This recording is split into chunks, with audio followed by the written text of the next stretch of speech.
Jordan Hayes stood up from his chair, looked his billionaire CEO directly in the eyes, and kissed her. The entire restaurant stopped breathing. Nobody laughed anymore, because Victoria Sterling didn't pull away. She leaned in and kissed him back.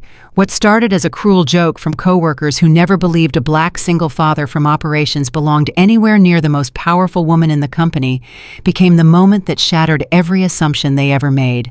But here's what nobody in that room knew yet. That kiss was the easiest part of what was coming. Drop your city in the comments. I want to see how far this story travels. Subscribe and stay with me. Every word of this is worth it. Jordan Hayes had learned a long time ago that the best way to survive in a room full of people who underestimated you was to let them keep doing it. Not because he was weak, not because he lacked confidence, but because he understood something. Most people in corporate America never figure out that the man nobody is watching is the man who gets the work done. And Jordan Hayes got the work done every single day. I was 34 years old, built like someone who used to play college ball, and then spent the next decade carrying weight of a different kind entirely. Not the kind you lift at a gym, the kind that lands on your shoulders when you wake up at 5 in the morning and realize that the only person standing between your 8-year-old daughter and a broken world is you. Just you. No backup. No partner to turn to in the dark when the fear gets loud. Just a father, a lunchbox, and a commute across the city that never got shorter no matter how early he left. 3 years. That's how long Jordan had been doing it alone. 3 years since the hospital room. 3 years since he held his wife Maya's hand and felt the exact moment the warmth left it. 3 years since he drove home from that hospital with an empty passenger seat and no idea how to explain to a 5-year-old girl that the woman she called Mama wasn't coming back. He never talked about it at work. Not once. Not because he was ashamed, but because he had made a decision in the parking lot of that hospital. A decision he made while sitting in his car for 45 minutes before he could make himself drive away. He decided that grief was something he would carry privately so that his daughter never had to carry it publicly. Amara deserved a father who showed up, not a father who was still falling apart. So Jordan showed up. Every day. At work, he arrived before anyone else. The lights in the operations department were always already on when the first wave of employees came through the door at 8. Jordan had been there since 6:30, coffee already made, problems from the overnight reports already identified, solutions already drafted. His coworkers appreciated it the way people appreciate good weather. They didn't really think about where it came from. They just benefited from it and moved on. His supervisor, Dennis Park, had once told him during a performance review with what Jordan understood was genuine compliment. "Hayes, you're the most invisible, effective person I've ever managed." Jordan had smiled. He had said, "Thank you." He had gone back to his desk and kept working. Because what was the alternative? Argue about being invisible. That wasn't the fight that mattered. The fight that mattered was getting Amara through 3rd grade, getting her to her Thursday dance recital, getting her winter coat paid for before December hit Chicago like a wall. Those were the fights worth spending energy on. Work was just the engine that funded the life that actually meant something. That's how Jordan had always thought about it, until Victoria Sterling made it complicated. Jordan first heard Victoria's name before he ever saw her face. It was a Tuesday afternoon in February, 14 months before the night everything changed. He was in the break room making his 3rd coffee of the day because 3 coffees was where he lived. Now the place between functional and exhausted when 2 of the senior managers from the finance team came in behind him, deep in a conversation they clearly didn't care who overheard. "She's 32, no 28, I think. 28 and they're handing her the whole operation," one of them was saying. Her name was Carol, and she said everything with the particular tone of someone who had been at the company long enough to resent anyone who moved faster than she had. "She doesn't even have a decade in the industry yet." "She turned around that Pittsburgh company in 18 months, the other one said. His name was Frank, and he was the kind of man who always seemed to be arguing even when he was technically agreeing with you. "I saw the numbers. Whatever she did up there, the board wants it done here." "She's going to come in here and change everything," Carol said. And the way she said it made it clear that change was not something she considered a compliment. Jordan had poured his coffee and left without contributing. He had his own work to deal with. He didn't have opinions to spare on executive transitions. He found out 3 weeks later the same way everyone else did through a company-wide email that arrived on a Monday morning and shut down approximately 40% of the building's productivity for the rest of the day that Victoria Sterling was the company's new chief executive officer. He saw her photograph attached to the announcement. She looked younger than he expected. Dark hair pulled back neatly, eyes that were sharp in the way that belonged to someone who had spent years learning how to read a room in the first 3 seconds. A small smile that said, "I'm being professional right now, rather than I'm happy." Jordan had read the announcement twice, noted the effective date, and gone back to the operations report he had been working on before the email arrived. He told himself she would be like every other executive he had worked under, visible from a distance, occasionally demanding, mostly irrelevant to his actual daily work. He was wrong about all 3 of those things. Victoria Sterling walked through the operations department on her 3rd day, not because anyone told her to, not because it was on her schedule.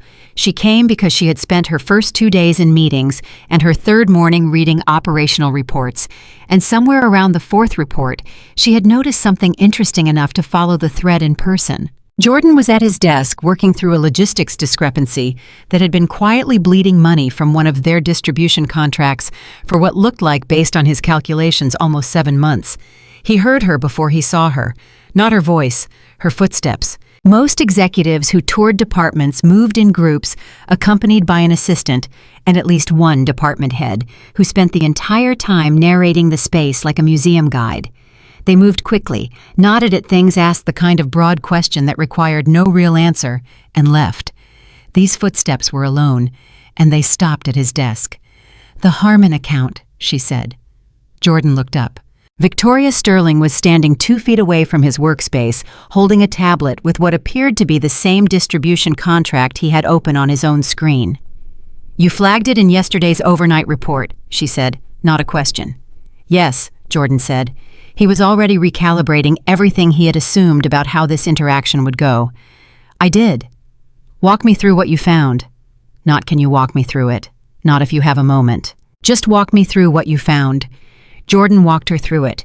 He showed her the discrepancy, a rate miscalculation, that had been invisible in the monthly summaries because it was being averaged across a broad enough cost center that nobody looking at the macro numbers would catch it.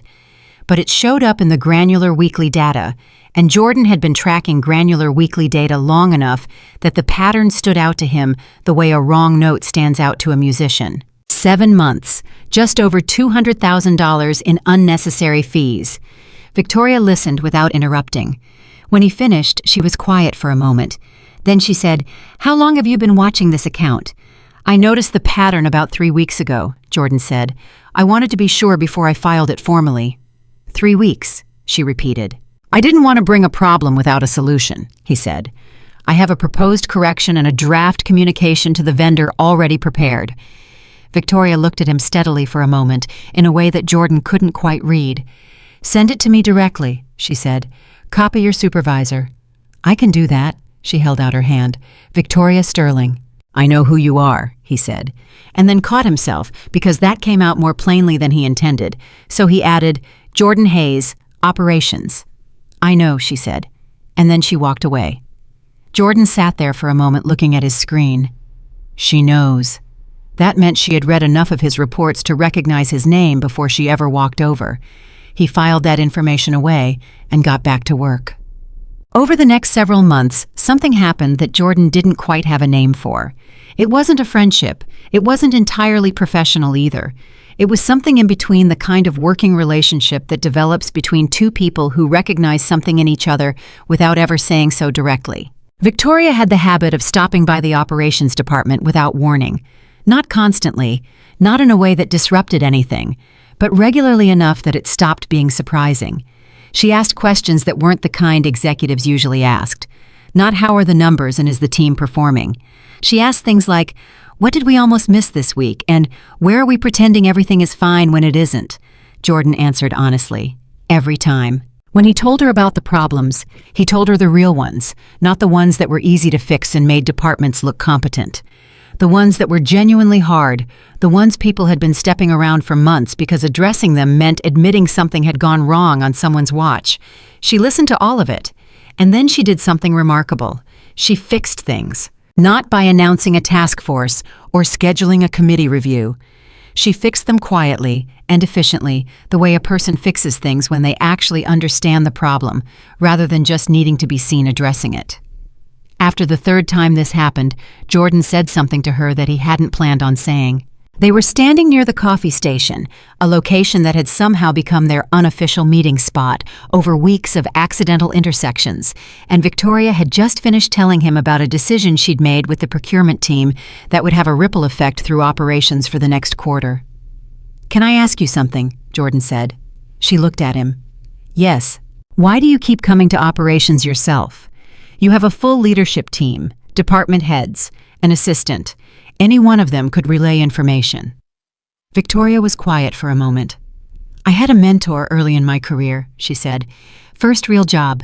She told me that the most dangerous place in any organization is the gap between what the executives believe is happening and what's actually happening.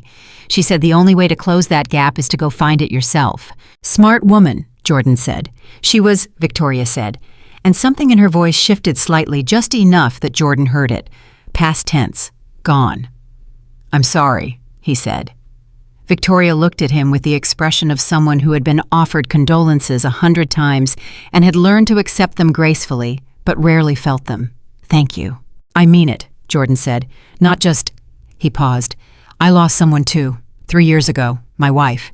So when I say I'm sorry, I know exactly how much space that sentence doesn't cover." Victoria was very still for a moment. "I didn't know that," she said quietly. "Most people don't," Jordan said. "I don't bring it to work." "Why not?" "Because I need work to be the place where I'm competent," he said. "Where things go right because I make them go right. Home is where I'm just a dad doing his best. I need at least one place where I know what I'm doing." Victoria looked at him with an expression he had not seen on her face before. Not the sharp readiness she usually carried. Something slower. Something that looked like recognition. "I have the opposite problem," she said. "Work is the place where I know exactly what I'm doing. It's everywhere else where I'm not sure." Jordan looked at her. "Then I guess we both found the right place to be good at something," he said. Victoria almost smiled. Not the professional one, the real one. And Jordan, despite every reasonable, logical, self-protecting instinct he had spent 3 years carefully constructing, felt something shift. He ignored it. How was good at ignoring things that complicated his life. He had been practicing for 3 years.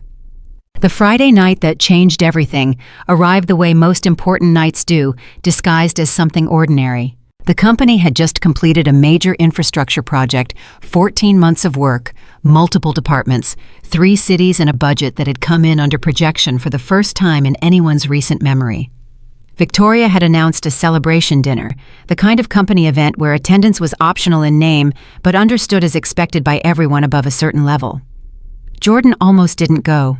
Amara had a playdate that afternoon, and his neighbor Mrs. Patterson had agreed to keep her until 9, which was later than he usually asked, and he felt the familiar pull of guilt that never fully disappeared, no matter how many times he reminded himself that occasional evenings out were not abandonment. But Dennis had specifically asked him to come. "You did half the operational heavy lifting on this project, Hayes," Dennis had said.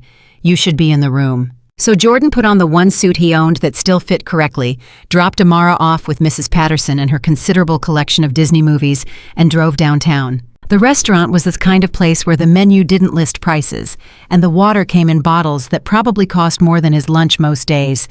Circular tables arranged so that the more senior employees sat toward the center, and the concentric rings radiating outward tracked with organizational hierarchy in a way nobody acknowledged openly, but everyone understood perfectly. Jordan sat toward the outer edge. He preferred it there. From that position, he could see the whole room. And he noticed immediately that Victoria was seated at the center table, surrounded by board members and senior executives, engaging in the particular performance that was required of someone in her position at these events. She was present and engaged and apparently enjoying herself the way a person is present and engaged, and apparently enjoying themselves when they have had years of practice at being present and engaged, and apparently enjoying themselves. Jordan recognized it because he did the same thing at Amara's school events when other parents tried to have conversations he didn't have the energy for. You learn to show up fully while keeping part of yourself somewhere else, somewhere safe. Their eyes met once across the room early in the evening. Victoria gave him a single small nod, the kind that said, "You came, rather than I see you." Jordan nodded back. He turned his attention to the people at his own table. Kevin Parker was sitting 2 seats to Jordan's left. Kevin was the kind of coworker who existed in every office, the man who filled space with noise, who treated every social situation as an opportunity to perform, who measured his own status by the quality of his audience's laughter. He was in sales, which suited him because sales rewarded his particular brand of relentless forward motion. He was not a bad person exactly, but he had the specific thoughtlessness of someone who had moved through the world without ever being required to think too carefully about how much room he was taking up. 3 drinks into the evening. Kevin was at his most expansive. He had been telling a story about a client meeting that was in Jordan's estimate approximately 60% true and entirely self-aggrandizing.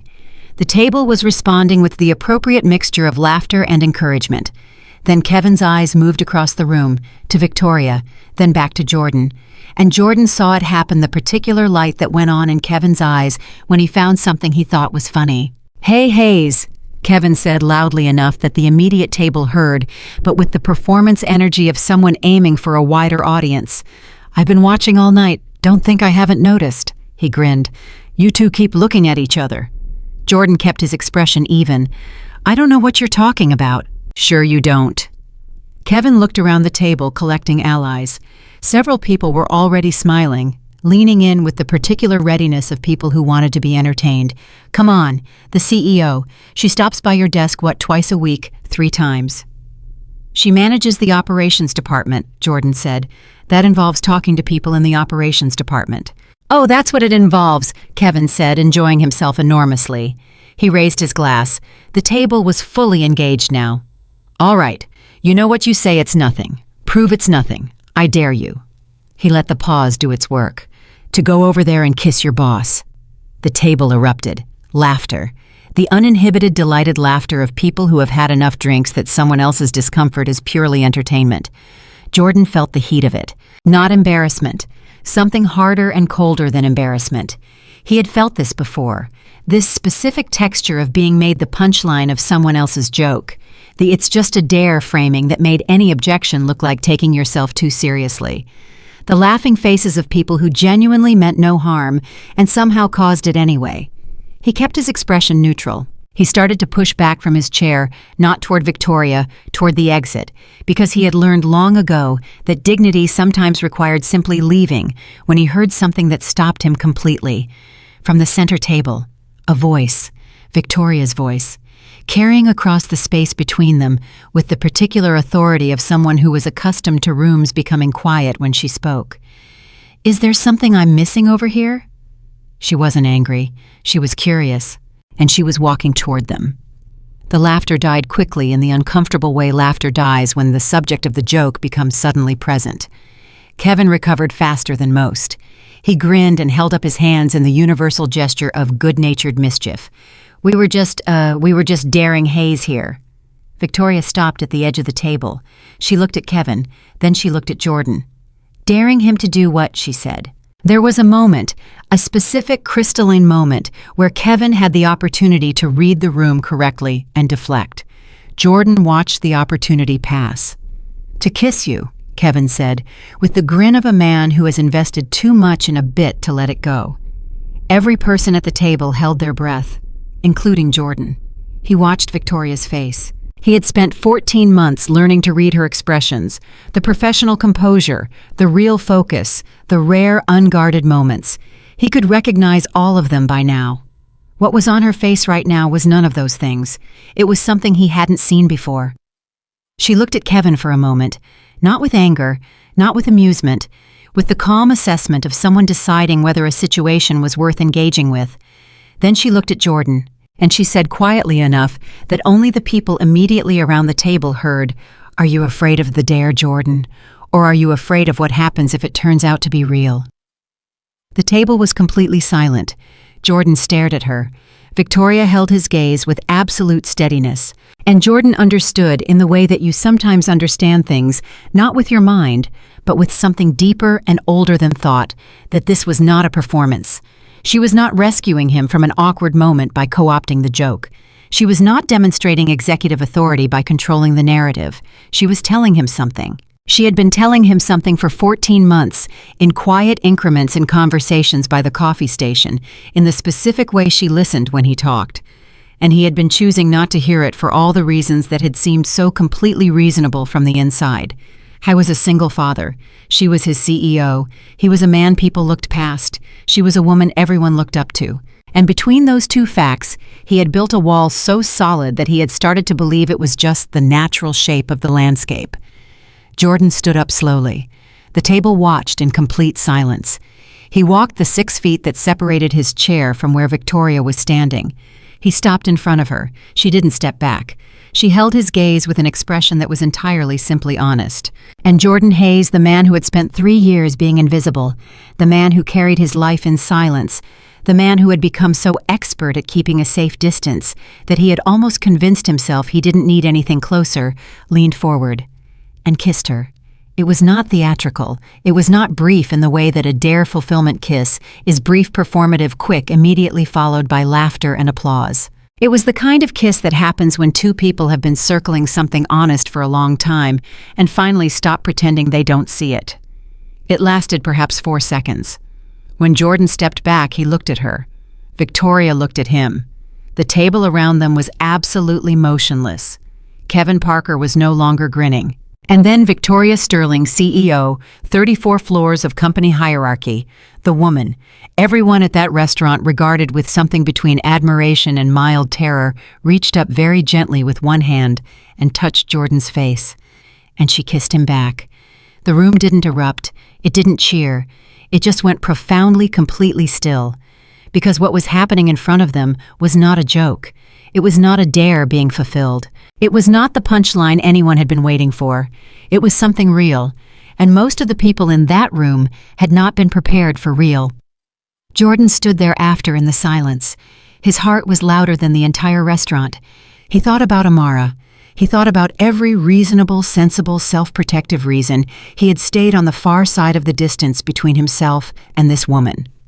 And then he thought about 14 months of honest conversations. And he thought about the look on her face when she said, "Are you afraid of the dare, or are you afraid of what happens if it turns out to be real?" Kevin Parker cleared his throat. Nobody laughed, because nobody in that room understood what they had just witnessed. But Jordan did, and Victoria did, and that was the only thing that mattered. Later that night, Jordan sat in his car outside Mrs. Patterson's house for 10 minutes before going inside to get Amara.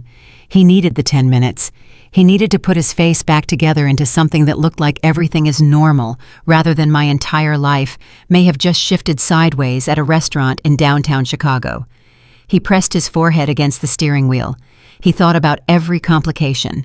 I thought about the board, the company, the co-workers, the whispers that would start by Monday morning. He already knew with certainty that they would start by Monday morning, because Kevin Parker was not a man who kept things to himself. He thought about Amara. He thought about what it meant to bring someone new into the small, careful, protected world he had built around his daughter. He thought about Maya. He whispered, "I don't know what I'm doing." Then he got out of the car, knocked on Mrs. Patterson's door, and when Amara launched herself at him in the doorway with the specific total body hug that only an 8-year-old can deliver, he held her tightly enough that she said, "Daddy, too tight," and then laughed.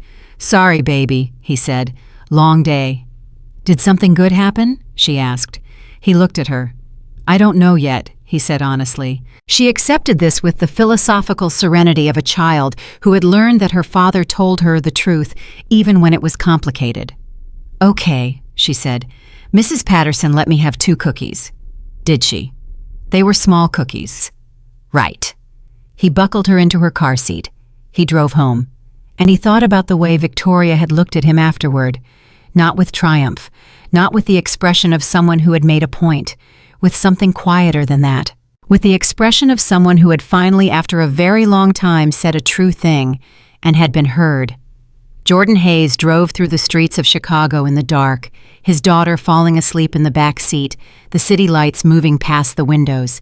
He had no idea what Monday would bring. He had no idea what the board would say, or what the company would do, or how the story would be told by the people who had witnessed it and would spend the weekend deciding what they thought about what they'd seen. But he knew one thing with complete certainty. He was done pretending he didn't care. And so was she. The rumors started before Jordan even got to work on Monday. I knew they would. He had known it sitting in his car outside Mrs. Patterson's house Friday night, known it the entire weekend, while he went through the motions of being a regular father, doing regular father things. Saturday morning pancakes, a trip to the park, helping Amara with a book report about monarch butterflies that she kept insisting was due Tuesday, even though Jordan was 90% certain it was due Wednesday. He had known the whole time underneath all of it that Monday was coming. But knowing something is coming and being ready for it are two entirely different things. He stepped off the elevator at 7:15 in the morning, a full 45 minutes before most of his department arrived, carrying his coffee and his laptop bag and 3 years of practiced composure. The floor was quiet. The overhead lights were still in their early morning mode, slightly dimmer than full brightness, the kind of lighting that made spaces feel like they were still deciding whether to wake up. Jordan sat down at his desk. He opened his laptop. He stared at his inbox. There were 47 unread emails, which was not unusual for a Monday morning. But sitting at the top of the list, time-stamped Sunday night at 11:42, was an email from Dennis Park with the subject line Monday touch base before the team arrives. Jordan read it twice. It said nothing specific. It said, "Come find me when you get in." It said, "Wanted to chat before the week gets moving." It said in the specific language of a supervisor who had been in corporate long enough to know how to communicate urgency without creating panic in writing. "This is important, and I don't want to do it over email." Jordan closed the laptop. He picked up his coffee. He walked to Dennis's office, which was at the far end of the floor, past the rows of empty desks and the motivational calendar someone had put up near the printer that said things like, "Every day is a new opportunity," in fonts that were trying too hard. Dennis was already there. He was a Korean-American man in his mid-50s who had been with the company for 19 years and had the specific energy of someone who had survived enough corporate cycles to stop being surprised by anything while simultaneously never becoming entirely cynical. He was a good manager, which meant he was honest when honesty was the harder option. He looked up when Jordan appeared in the doorway. "Close the door," Dennis said. Jordan closed the door. He sat in the chair across from Dennis's desk, the chair that had been specifically designed. Jordan had always thought to make the person sitting in it feel slightly less than the person behind the desk, lower and softer, and without armrests, for reasons that were probably psychological. Dennis folded his hands on the desk. "I'm not going to pretend I don't know what happened Friday," Dennis said. "I didn't think you would," Jordan said. "Kevin Parker sent 3 texts to the group chat before 11 o'clock Friday night," Dennis said. "By Saturday morning I had 2 people calling me directly. By Sunday afternoon HR reached out." He paused. "So, talk to me."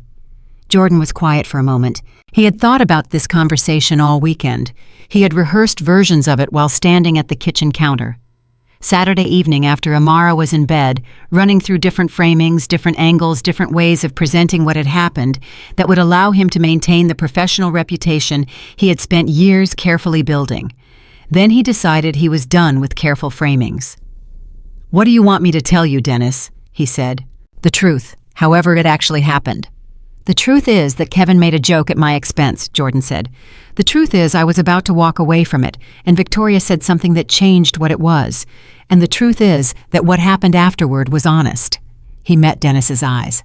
"That's it. That's the whole thing." Dennis was quiet for a long moment. "You understand this is complicated," Dennis said. "I know. You work for her. Technically you work for about 12 people between you and her, but ultimately she's the top of this organization and you're in operations," Jordan said. "I know where I am, Dennis. I've always known where I am. I'm not saying that to diminish you. I'm saying it because the optics of this are going to create problems regardless of what the reality is. People are going to make assumptions." "People were already making assumptions," Jordan said. "Kevin was making assumptions Friday night. The difference is that the assumptions he made were the kind where everyone laughs and I'm the joke. And then something happened that he didn't expect, and now suddenly there are concerns about optics." Dennis was quiet again. Then he said, "That's a fair point." "I know it's a fair point. It doesn't make the situation simpler." "No," Jordan said. "It doesn't." He leaned forward slightly. "Dennis, I've been at this company for 6 years. In that time, I have never done anything that put my own interests above the work or above the people around me. You know that." I know that. I'm not going to start now. Whatever needs to happen professionally to handle this correctly, I'll do it. If that means a transfer, if that means additional oversight, whatever is appropriate, I'll do it. But I'm not going to sit here and pretend that what happened was wrong because it wasn't. Dennis looked at him for a long moment. She said the same thing, Dennis said finally. Jordan went very still. What? Victoria. She called me Saturday morning. Dennis's expression was carefully neutral. She wanted me to know directly that nothing that happened Friday was a result of pressure or hierarchy or anything coercive. Her words. She was very specific. Jordan absorbed this. He thought about Victoria calling Dennis on a Saturday morning specifically deliberately to make sure Jordan's supervisor heard the correct version of events before the incorrect version had time to solidify. She had thought about protecting him before he had even thought to protect himself. Okay, Jordan said quietly. HR wants to meet with both of you, Dennis said. Separately today. Standard process. I'm not going to tell you what to say. I'm going to tell you to be honest and specific, which is what I know you'll do anyway. Jordan nodded. One more thing, Dennis said. He paused in the way of a man choosing words carefully. This organization has a lot of people in it who are going to make this about things it isn't about. You understand what I mean by that. Jordan understood exactly what he meant by that. I've been navigating that my whole career, Jordan said. I know, Dennis said. I know you have.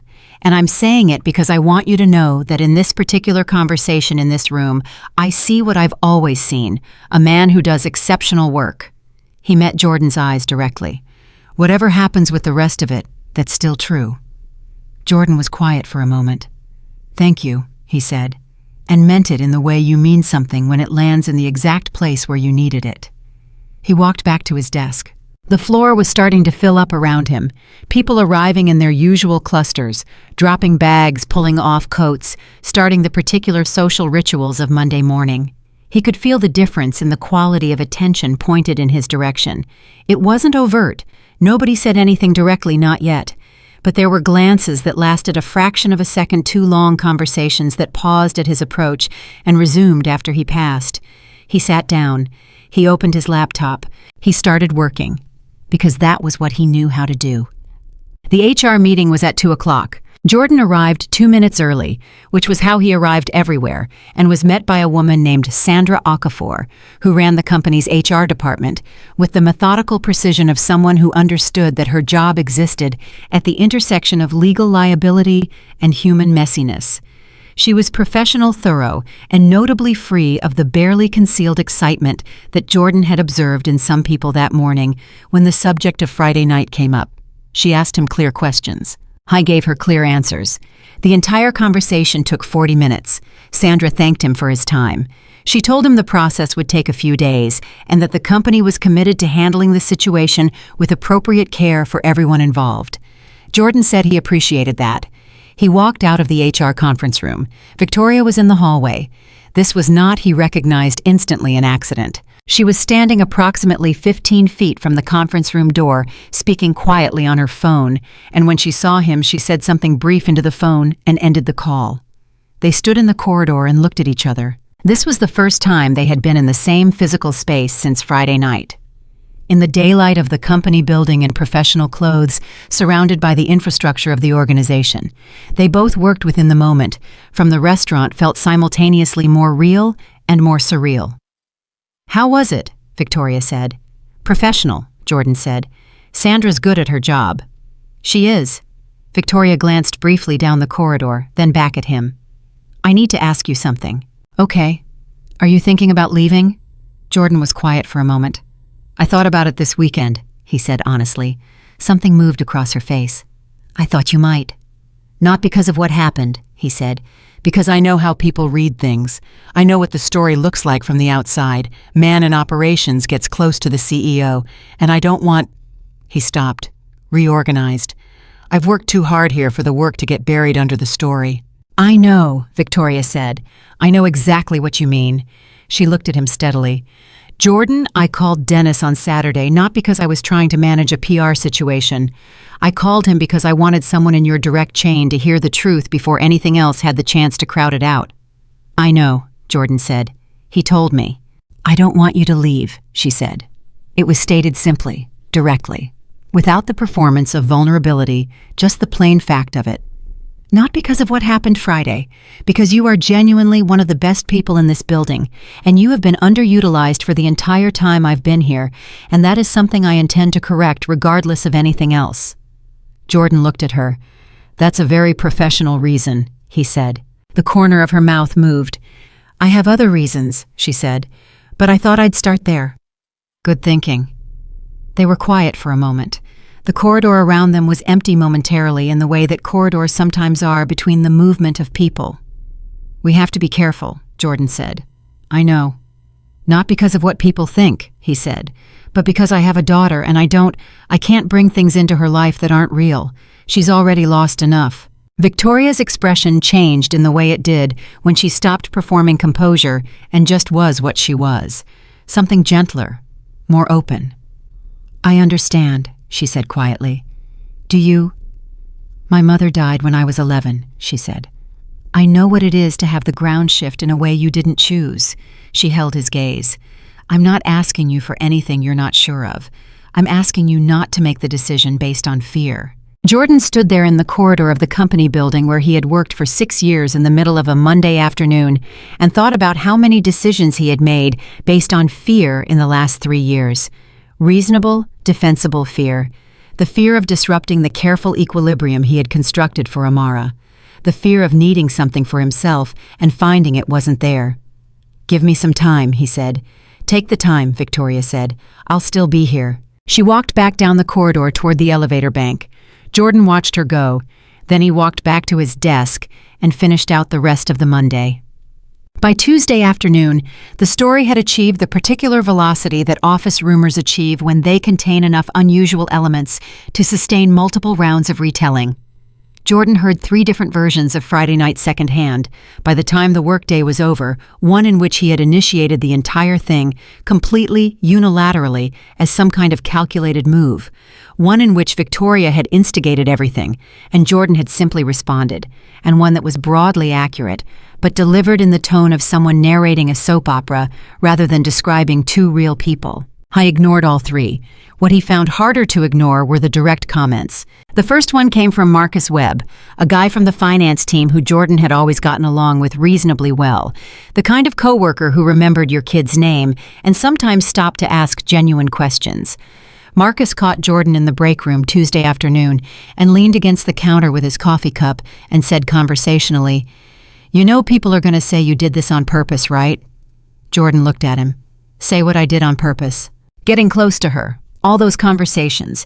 People are saying you were, Marcus made a gesture that managed to encompass a whole set of implications without using specific words. "What are people saying, Marcus?" Jordan said evenly. "Use the actual words." Marcus had the decency to look uncomfortable. "That you were working the angle, that you saw an opportunity and—" "I spent 6 years at this company before Victoria Sterling was hired," Jordan said. 6 years of arriving early and leaving late and solving problems that weren't officially mine to solve. If I was working an angle, I picked a strange time to start. He picked up his coffee. "And the people saying this, are they asking the same question about her? Why she keeps coming to the operations floor? What her angle is?" Marcus was quiet. "No," Jordan said. "I didn't think so." He walked back to his desk. But the conversation sat in his chest in the way uncomfortable truths sit, not devastating, but persistent. He knew this particular narrative. He had encountered it before in different forms and different contexts. The version of his story where his accomplishments were reframed as calculation, where his presence in certain spaces required explanation that other people's presence did not. He had been here before. He was just tired of it. That evening after he picked up Amara and made dinner and helped her finish the Monarch Butterfly Report, which was in fact due Wednesday, he had been right, and after she was in bed and the apartment was quiet, he sat at the kitchen table with his phone. He had a text from Victoria. It said, "How are you holding up?" He looked at it for a while. Then he typed back, "Honestly, I'm tired." The response came quickly. "Tired how?" He thought about how to answer that. The kind of tired where you've spent your whole career being exceptional and invisible at the same time, and now suddenly you're visible, but the story people are telling about why isn't the true one. A pause. "Then I know that kind of tired." "Then different version of it, but I know it." "What's your version?" he typed. being exceptional and visible but still having people assume the exceptionalism is performed rather than real. He sat with that for a moment. "We're both exhausted by people not seeing us correctly," he typed. "Yes," she replied. "Then, for different reasons, and from different directions. But yes." "Does it get easier?" "No," she typed. "But you stop needing it to." Jordan read that 3 times. "How you find the people who see you correctly," she wrote, "and you hold on to them." He set the phone down on the table. He looked at the ceiling. He thought about 14 months of coffee station conversations. He thought about the way she had actually listened, not the performed listening of executives who are waiting for you to finish so they can respond when he talked about operational problems that weren't glamorous enough for anyone else to care about. He thought about Friday night. He thought about a woman who could have laughed along with the joke and chosen not to. He picked up the phone. "I'm not leaving," he typed. The response took a moment. "Good," she wrote. "Then get some sleep. You're going to need the energy for what comes next." "What comes next?" "The board found out today," she wrote. Jordan stared at his phone. "When this afternoon, Richard Chambers called me at 4:30. He wanted to discuss, and I'm quoting, concerns about executive judgment." Jordan set the phone down, picked it up again. "What did you say?" "I told him I'd be at the Thursday board meeting, prepared to address any concerns directly." "Victoria." "Jordan," she typed, and he could hear her voice in it, the particular quality she had when she was done with the portion of a conversation that was anxiety and ready for the portion that was action. "I've been handling Richard Chambers for 18 months. I know exactly what I'm doing. That's not what I was worried about," he typed. A pause. "What were you worried about?" "That you might decide this isn't worth it," he typed. "The board, the scrutiny, the story people are telling. That one day you'll look at the math of what this costs and decide the number doesn't work." The pause this time was longer. Long enough that Jordan started to wonder if he'd said something wrong. Long enough that he started composing a follow-up that would walk it back slightly, give her room to respond in a way that preserved the professional distance they were both still technically maintaining. Then her reply came. "Jordan, I kissed you back in front of 30 people from this company. I called your supervisor on a Saturday morning. I am going into a board meeting on Thursday to defend a man that a room full of executives is going to look at and see all the reasons he shouldn't be where he is." A pause. "Does that answer your question?" He exhaled slowly. "Yeah," he typed. "It does. Good night, Jordan. Good night."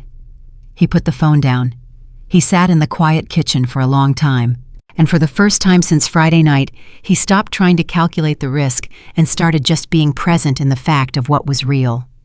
Wednesday passed in a kind of suspended tension that Jordan had learned to recognize from his years of operational work, the specific atmosphere that precedes a decision that everyone knows is coming, but nobody has made yet. Things moved forward on the surface. Work happened, meetings occurred, emails were sent and received, but underneath it the whole building was waiting. Jordan continued doing what he always did. He arrived early. He solved problems. He helped 2 different colleagues with reports that weren't his responsibility to help with because they asked, and because he believed that the way you treat the work on a normal day is the only true measure of character.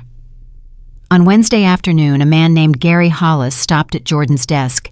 Gary was a senior VP in business development, a man in his 50s with silver hair and the kind of confidence that came from having been in enough rooms to know which ones mattered.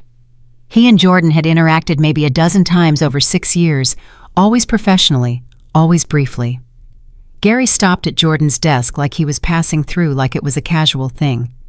"Hayes," he said. "Mr. Hollis," Jordan said. "Good work on the Harmon account," Gary said. "Saved the company real money. Wanted to say so." Jordan nodded. "Thank you." Gary stood there for a moment, like a man who came to say 2 things and only said one. "You know Richard Chambers is going to come after your job at Thursday's meeting," Gary said. Jordan kept his expression even. "I've heard the board is meeting." "Richard doesn't like things that make him feel like he doesn't have control of the narrative," Gary said. "You've made him feel that way. Victoria's been making him feel that way since she got here." He paused. "I thought you should know that you're not the only one in that meeting who's going to be talking." Jordan looked at him carefully. "Why are you telling me this?" Gary was quiet for a moment. "Because 19 years ago, someone took a risk on me that they didn't have to take, and nobody told me it was happening until after it was over, and I wish they had." He straightened slightly. "That's all." He walked away. Jordan sat at his desk. He thought about the word narrative. I thought about all the narratives that had been built around him in the past week, the ones Kevin Parker started, the ones Marcus Webb had repeated, the ones circulating through the building in ways he couldn't fully track. And he thought about the one true version, which nobody had the full picture of, except him and Victoria. He made a decision. He opened a document on his computer and started typing. Not an email, not a report, a record detailed specific chronological of the past 14 months, every conversation, every project, every problem he had brought to Victoria's attention, every solution she had implemented, every outcome that had benefited the company. The Harmon account. The 3 other cases like it. The operational improvements that had saved costs in the second and third quarter. The cross-departmental coordination that had kept the infrastructure project on budget. He wrote for 2 hours. When he was done, he had a document that was not about a dare at a restaurant or a kiss or office gossip. It was a record of what 2 people had actually built together. He saved it. He went home to Amara. He made dinner chicken and rice because it was what she had asked for, and because choosing the small battles carefully meant surrendering the small victories generously. After dinner, Amara was sitting at the kitchen table with her butterfly report, which was now fully complete and illustrated with colored pencil drawings of monarchs that Jordan thought were genuinely impressive, when she looked up at him with the particular directness that 8-year-olds deployed when they had been thinking about something for a while. "Daddy," she said. "Yeah, baby." "Are you in trouble at work?" Jordan looked at her. "Why do you ask that?" "You've been thinking really loud," she said, with the complete seriousness of someone reporting an observable fact. Jordan sat down across from her at the table. He put his elbows on the table, which he usually corrected her for doing, and folded his hands. "There's a situation at work," he said, "and some people are making it into a bigger thing than it is, but I'm handling it." "Is it because of a lady?" Jordan went very still. "What makes you say that?" Amara shrugged with the elaborate casualness of a child who had already reached her conclusion. "Mrs. Patterson said someone from your office called Daddy on Saturday morning, and you were outside talking for a long time." Jordan made a mental note to have a brief, gentle conversation with Mrs. Patterson about the intelligence-gathering capabilities of 8-year-olds. "There is a person at work," he said carefully, "someone I respect very much, and we're both figuring out some things." Amara looked at him with her mother's eyes, that particular shape, that particular directness. "Is she nice?" Amara asked. Jordan thought about Victoria calling Dennis on a Saturday morning. Victoria standing in the hallway after the HR meeting. Victoria's text message, "Find the people who see you correctly and hold on to them." "Yeah," he said. "She's really nice." Amara considered this. "Okay," she said, and went back to her butterfly drawings, just like that. Jordan sat there in the kitchen table watching his daughter color a monarch wing in precise orange and felt something in his chest release that had been held tight for a very long time. He didn't have an answer for Thursday yet. He didn't know what the board would do or what Richard Chambers had planned or how any of the professional machinery that had been set in motion would ultimately resolve. But he knew this. He had a daughter who asked whether someone was nice and accepted the answer simply. He had a record of 14 months of honest work. He had a coworker named Gary who had stopped at his desk to tell him something he didn't have to tell him. He had a supervisor who had looked him in the eyes and said, "I see what I've always seen." And he had a woman who had kissed him back in front of 30 people and called his supervisor on a Saturday morning and was walking into a board meeting on Thursday to say true things in a room where saying them was going to cost her something. Jordan Hayes had been the man nobody saw coming for a very long time. Thursday was coming, and for the first time in 3 years, he was not going to stand to one side of it. He was going to walk straight through. Thursday came the way difficult things always come too fast and not fast enough at the same time. Jordan was at his desk by 6:15, not because he had planned to arrive that early, because he had been awake since 4:30, lying in the dark, listening to Amara breathe through the baby monitor. He still kept on his nightstand, even though she was 8 years old, and had told him twice with great dignity that she was not a baby, and he had agreed completely and kept the monitor anyway, because some things you hold on to, not because they're logical, but because they're all you have left of a time when the world felt smaller and safer. He had made coffee. He had sat at the kitchen table with the document he had written Wednesday night open on his laptop. He had read through it twice, not to memorize it, but to remind himself what was real, to hold the 14 months in his hands in a form he could actually touch. Then he had gotten dressed, kissed Amara on the forehead while she slept, left a note on the kitchen table for Mrs. Patterson, who would come at 7:30, and driven through the early Chicago dark to the office. The board meeting was at 10. Jordan was not invited to the board meeting. He had known this since Wednesday. The meeting was not about him officially. It was a regularly scheduled Thursday executive session, the kind that happened monthly, that had been expanded based on what Gary Hollis had told him to include a discussion of what Richard Chambers was calling a matter of executive conduct and organizational integrity. Victoria would be in that room. Jordan would not. He would be at his desk doing his work, while somewhere on the 34th floor, a group of men and women who had never had a real conversation with him would decide what kind of story his life was. He understood this.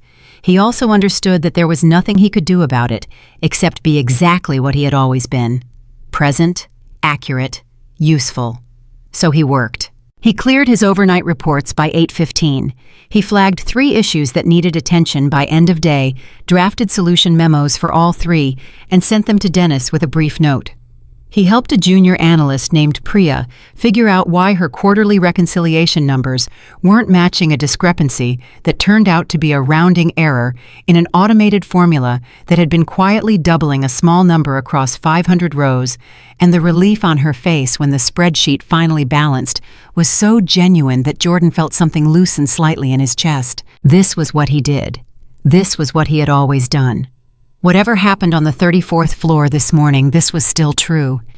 At 9:50, his phone buzzed. A text from Victoria.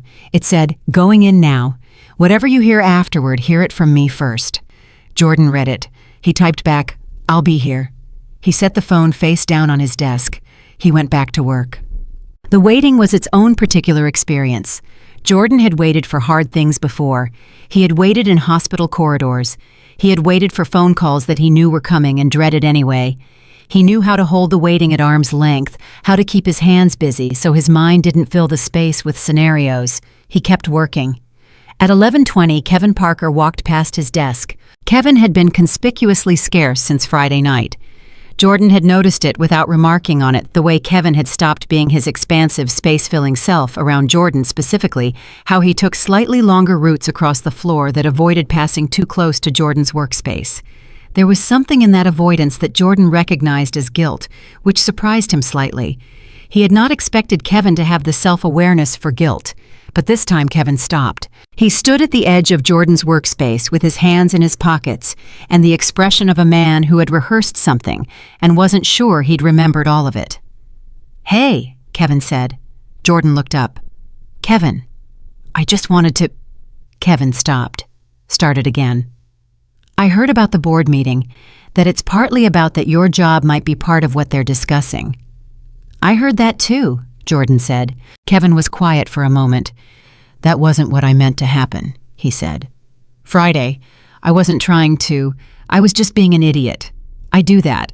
I don't always think about—" He stopped again, ran a hand through his hair. "I'm sorry, man. I mean that. Whatever happens today, I'm sorry." Jordan looked at him for a long moment. Kevin Parker was not a complicated person. He was a man who moved through the world loudly and carelessly, and sometimes left messes he didn't intend, and occasionally not often enough, but sometimes stopped to acknowledge them. "I appreciate you saying that," Jordan said. He meant it the way you mean a thing that is true, even when it's not enough. "Kevin, can I ask you something?" "Yeah." "When you made the dare, what did you actually think was going to happen?" Kevin looked genuinely uncomfortable. "I thought you'd laugh it off.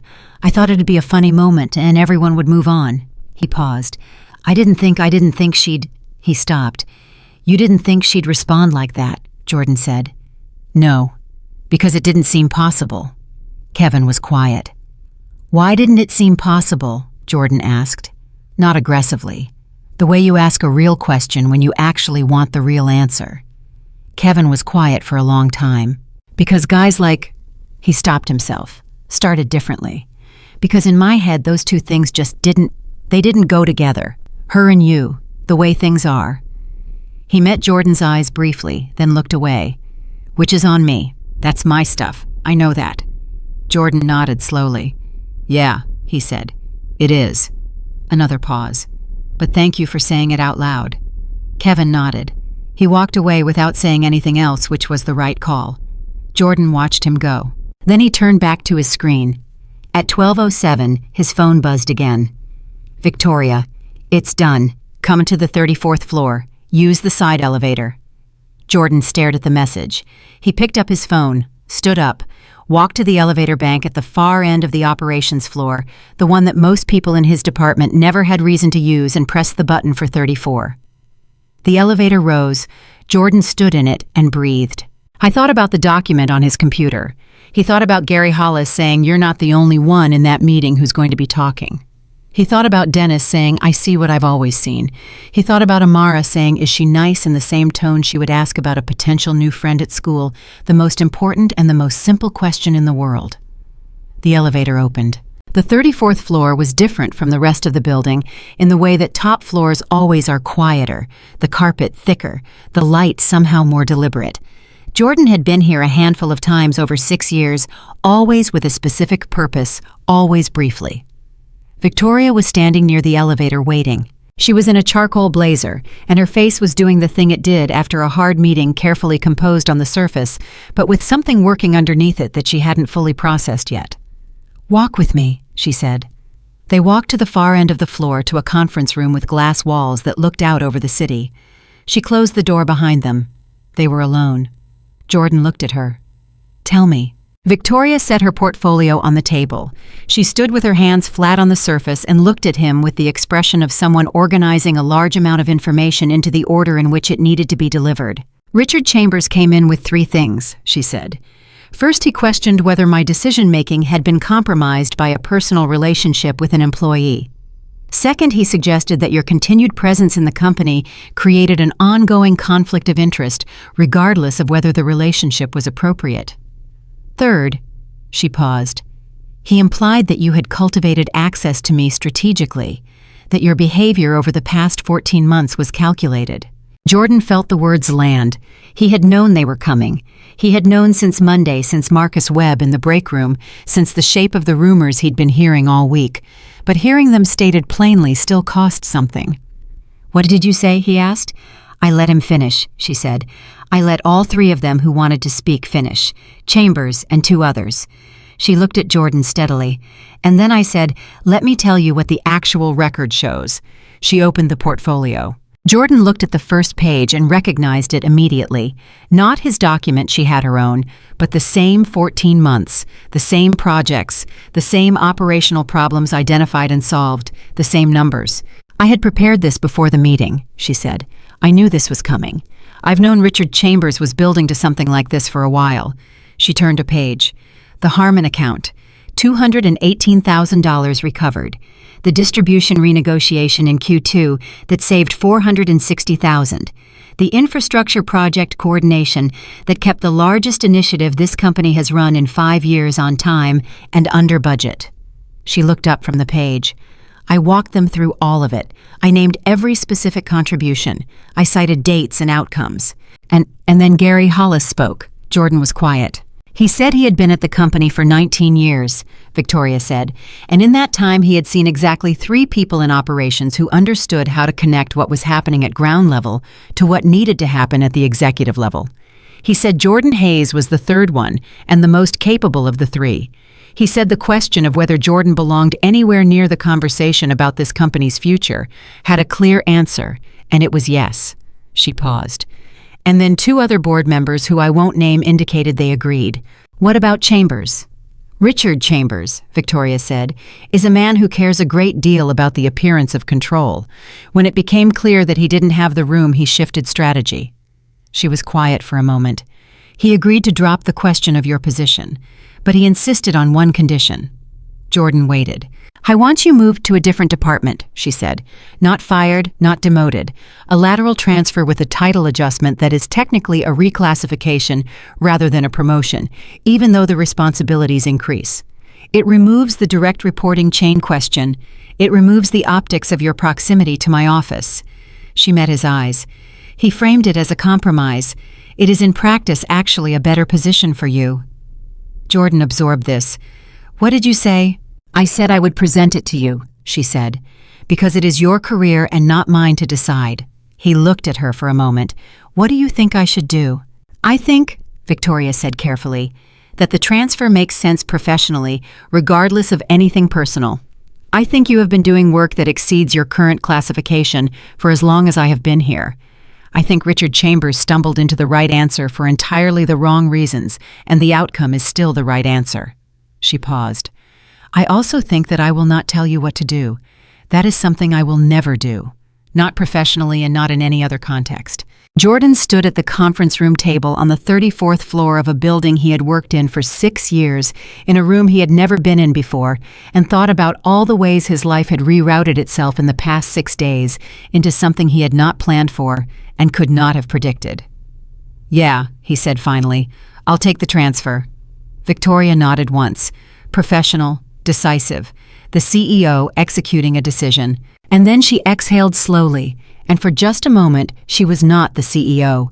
She was a woman who had walked into a room full of men this morning and fought for something she believed in and come out the other side still standing, but not untouched. "Are you okay?" Jordan asked. She looked at him, seemed to decide something. "I will be," she said. Richard said something before the meeting formally started. "Just to me privately," he said. She paused. "That I needed to be more careful about the kind of image I was projecting. That certain choices reflect on the company and on my ability to be taken seriously in certain rooms." Jordan was very still. "What kind of choices?" "He didn't specify," she said. "He didn't need to." Jordan understood. "I understood what Richard Chambers had meant by certain choices. He understood the particular geometry of the objection that had been sitting underneath the professional language of executive conduct and conflict of interest from the very beginning." "Victoria," he said. "Don't," she said quietly. "I need to say it. I know what you're going to say." "Then you know I'm right to say it." He looked at her directly. "If I were a different kind of man, if this were a different kind of story, Richard Chambers would not be using the word image. He would be using different words, words that are about the work, or about the hierarchy, or about the conflict of interest. And those would be legitimate concerns that we'd address professionally. But that's not the word he used." Victoria was quiet. "I have been the man nobody worries about for my entire career," Jordan said.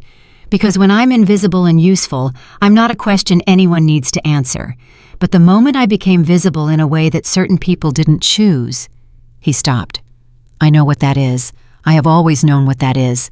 I just want you to know that I know." Victoria looked at him with an expression that was neither pity nor performed solidarity, something more honest than both. "I know you know," she said. "And I want you to know that when I walked into that room this morning, I was not defending a decision I had made. I was defending something that is true, about your value to this company and about my right to see it." She held his gaze. "Nobody in that room gets to tell me what I'm allowed to see." Jordan stood there. I thought about what it cost her to say that. Not the words themselves, the words were clear and strong and she meant all of them, but the math behind it.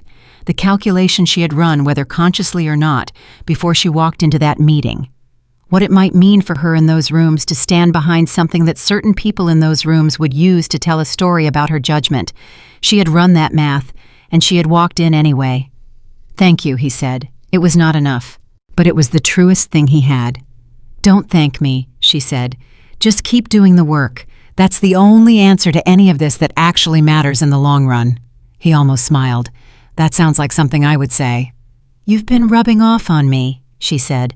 And this time, there was something lighter in it, just briefly, the specific quality of humor that exists between two people who have been through something hard together and come out of it still standing side by side. They were quiet for a moment.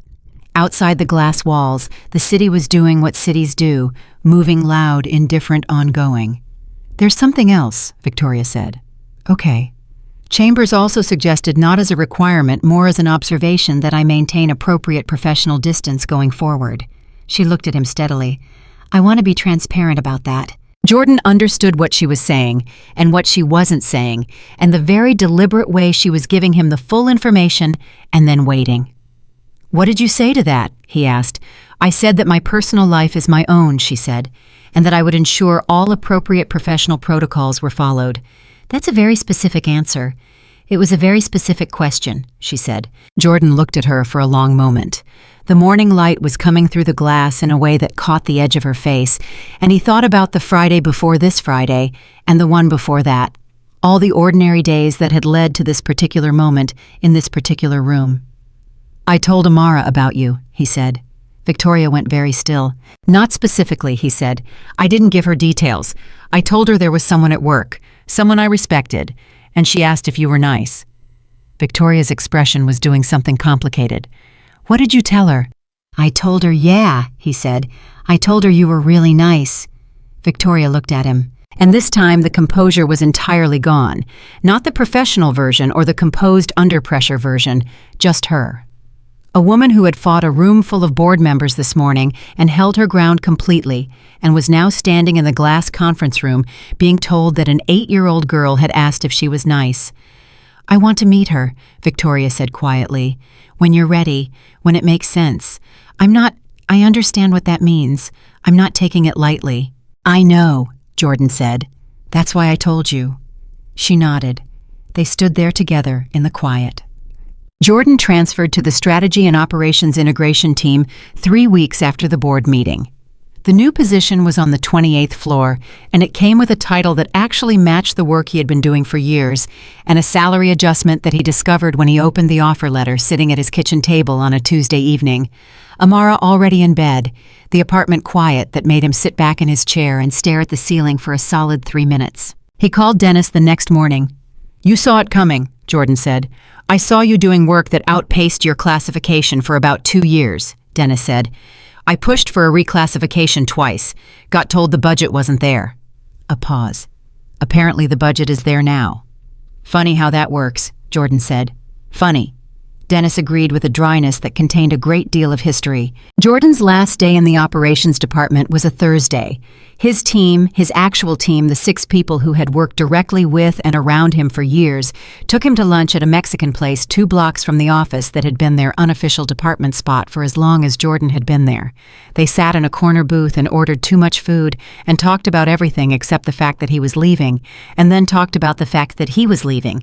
And Priya, the junior analyst he had helped with the spreadsheet reconciliation just a week ago, said, "Who's going to fix things at 6:30 in the morning now?" with a directness that made everyone laugh and then go a little quiet. "You are," Jordan told her. "You've been fixing things. You just had someone else arriving before you to fix the things you hadn't gotten to yet." She looked at him with the expression of someone filing that away. He shook her hand when they got back to the building. He shook everyone's hands. He went back to his desk for the last time, packed up the small number of personal things he kept there, a photograph of Amara from last Christmas, a coffee mug she had painted for him at a ceramics place for his birthday, and walked to the elevator. He did not look back. Not because it didn't mean something, because it did, and he had already let himself feel it over lunch, and now he needed to be the man who moves forward. The 28th floor was different. His new workspace was larger, which he hadn't expected and didn't entirely know what to do with. His new team lead, a woman named Claudette Morrison, who had been with the company 11 years and had the specific energy of someone who had seen every kind of new hire and was reserving judgment, efficiently showed him around on his first morning with the brisk warmth of someone who was busy but not unkind. "I've heard about the Harmon account," Claudette said as she showed him his workspace, "and the Q2 distribution renegotiation." "Good things, I hope," Jordan said. "Accurate things," she said, "which in this building is rarer and more valuable." She handed him a folder. "This is your first project. It's been sitting in a holding pattern for 6 weeks because nobody could figure out where the bottleneck was. I have a theory. I want to hear yours first before I tell you mine." Jordan opened the folder. He read it for approximately 2 minutes. "The bottleneck is in the vendor approval chain," he said, "specifically between steps 3 and 4. Someone added a secondary sign-off requirement about 8 months ago without adjusting the timeline projections to account for it. So everything downstream is running a week behind from the point of approval, and nobody traced it back to the source." Claudette looked at him. "The same thing as my theory," she said. 90 seconds faster than it took me." She nodded once in the decisive way of someone updating a file. "Good. Welcome to the team." She walked away. Jordan sat down at his new desk. He started working. The first time Victoria came to the 28th floor, it was not for him. It was for a meeting with Claudette's team about a strategic planning initiative that Jordan was now formally part of, and Victoria conducted herself with the precise professional bearing of a CEO engaged in operational oversight and nothing else. She spoke to the team. She asked sharp questions. She reviewed the project documents with the same focused attention she brought to everything. She called Jordan by his last name when she addressed him directly in the meeting, the same way she addressed everyone else. He reported the vendor approval bottleneck finding concisely and accurately. She nodded and said, "Good catch. Let's prioritize the resolution," and move to the next item. Afterward in the elevator, Jordan allowed himself one moment of something that might, if observed by an outside party, have resembled amusement. The professional distance required by the situation was something they had agreed on. Clear, appropriate, necessary. And it was he had discovered easier to maintain than he had expected, because the thing between them had never been about proximity in the way that office gossip assumed. It had been about recognition, and recognition didn't require close physical proximity. It existed in the way she had looked at him across a conference table when he identified the bottleneck, the specific quality of attention that said, "Yes, that's exactly right," and meant, "I knew you would see it." He understood her across a conference table. She understood him across one too. They were figuring out the rest carefully, the way two people figure things out when they understand that rushing causes damage, and they have both already experienced enough damage to prefer the slower route. They texted. Not constantly, not in the volume of people who are new to each other and filling every available silence with words, but regularly with the quality of people who have things to say to each other and trust that the other one wants to hear them. She sent him an article about operational efficiency models in tech companies on a Sunday afternoon. He sent her a photograph of a particularly impressive butterfly drawing. Amara had made upgrading considerably from the school project version, now apparently a full series. She responded, "She's got real instinct for composition."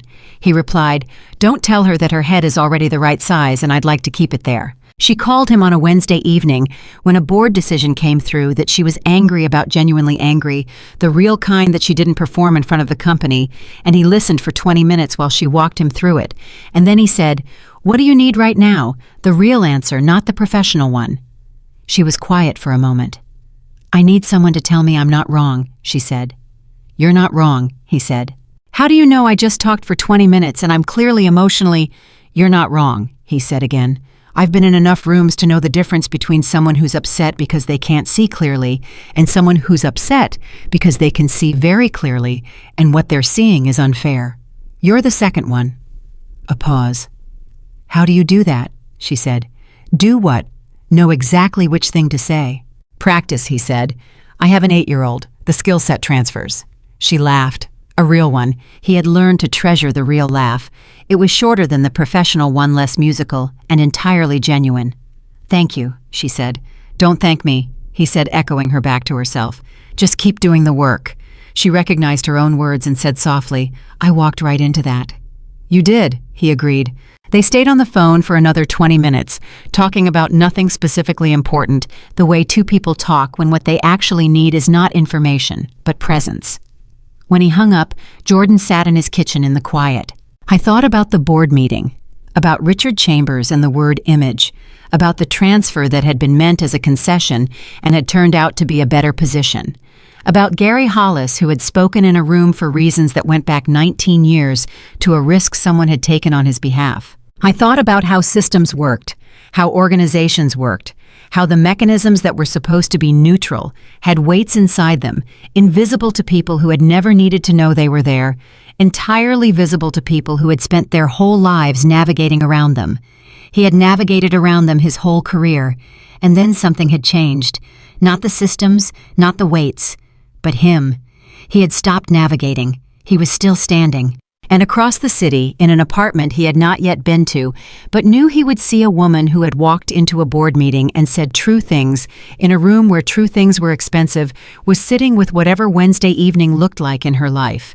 He thought, "I want to know what Wednesday evening looks like in her life." He thought, "I'm going to." He thought, "I'm not afraid of that anymore." He picked up his phone. He typed, "How are you feeling now?" The reply came quickly. "Better. Tired. Glad I called." He typed, "Me too." Then after a moment, I want to introduce you to Amara. When you're ready. No pressure on the timing. The pause was longer this time. Then I've been ready. Then I was waiting for you to be. Jordan read it twice. He set the phone down. He looked at the ceiling of his kitchen. And for the first time in a very long time since before the hospital, before the empty passenger seat, before the 5 years of carrying the weight of the world on a schedule tight enough to leave no room for anything as complicated as hoping, Jordan Hayes allowed himself to want something without immediately calculating the ways it could go wrong. Something was shifting. Not fixing, not erasing, just shifting into something real. The Saturday Jordan chose for the introduction was 3 weeks after the text exchange, which was not an accident. He had spent those 3 weeks doing something he never fully admitted to himself. He was doing watching. Paying attention to every detail he could gather about how Victoria moved through the world outside the company building, not in the way of surveillance, but in the way of a man who understood that bringing someone into his daughter's life was not a decision that got walked back easily. He had already made one permanent loss part of Amara's story. He was not going to add an impermanent one, so he watched. He noticed that Victoria showed up to everything she committed to, that she returned texts within a reasonable window unless she was in a meeting, and in that case she sent a brief acknowledgement first, not because he required it, but because she was the kind of person who understood that a small thing done consistently was worth more than a large thing done occasionally. He noticed that when she was tired, she said so, without dressing it in professional language or pretending it wasn't there. He noticed that she asked questions about Amara with a specific kind of attention, not the performative interest of someone working toward an outcome, but the genuine interest of someone storing information because it mattered to them. She remembered things.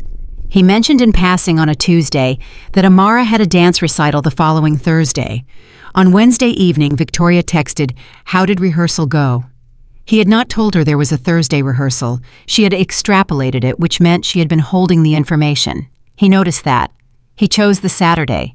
He told Amara on Thursday evening after dinner, in the straightforward way he had decided was the only appropriate way to handle it. "I want you to meet someone this weekend," he said. Amara looked up from her drawing. She had moved on from butterflies to a phase involving elaborate maps of fictional kingdoms. "The lady from your work." "Yes. Is she coming here?" "I thought we'd all go to the park," he said, "and maybe lunch after. Low pressure." Amara considered this with the seriousness she applied to things that mattered. "Will she try too hard?" she asked. Jordan paused. "What do you mean?" "Some of your friends try too hard," Amara said with the patient specificity of someone identifying a pattern. "They make their voice too nice and ask me what my favorite color is." Jordan looked at his daughter for a moment and thought not for the first time that she had inherited her mother's ability to name a thing precisely on the first attempt. "I don't think she'll do that," he said. "How do you know?"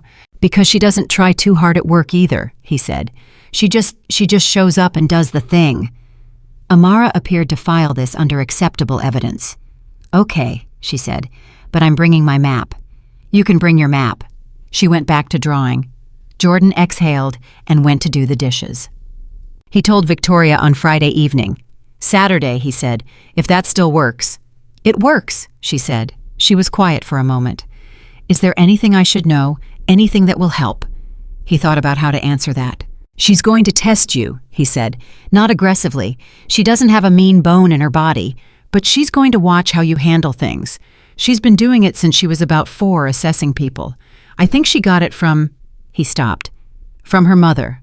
Maya was the same way." A pause on Victoria's end. "I'll remember that," she said. "Anything else?"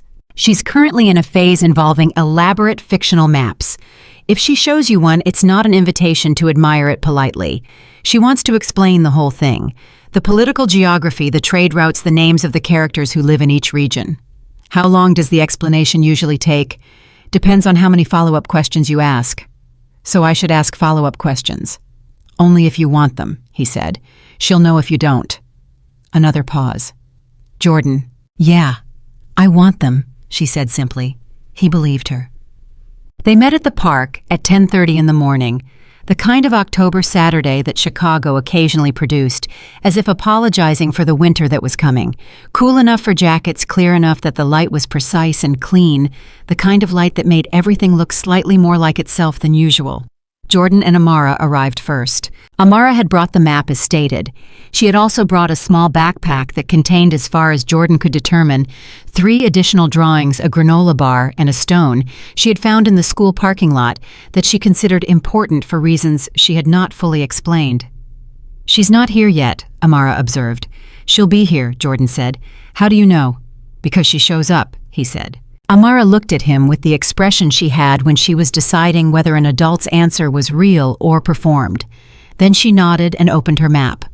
Victoria arrived at 10:32. She was wearing jeans and a dark green jacket, no briefcase, no portfolio, no professional armor of any kind. Just a person walking toward them across the path, and Jordan noticed that she had that specific expression that some people get when they are walking into something important and are trying to look like they aren't slightly too composed, the jaw a fraction too set. He recognized it because he wore the same expression sometimes. She stopped in front of them. "Hi," she said. "Hi," Jordan said. Then they both looked at Amara. Amara looked up from her map. She looked at Victoria with the same specific thoroughness with which she examined everything she was deciding about. Victoria did not make her voice too nice. She did not ask about favorite colors. She looked at the map.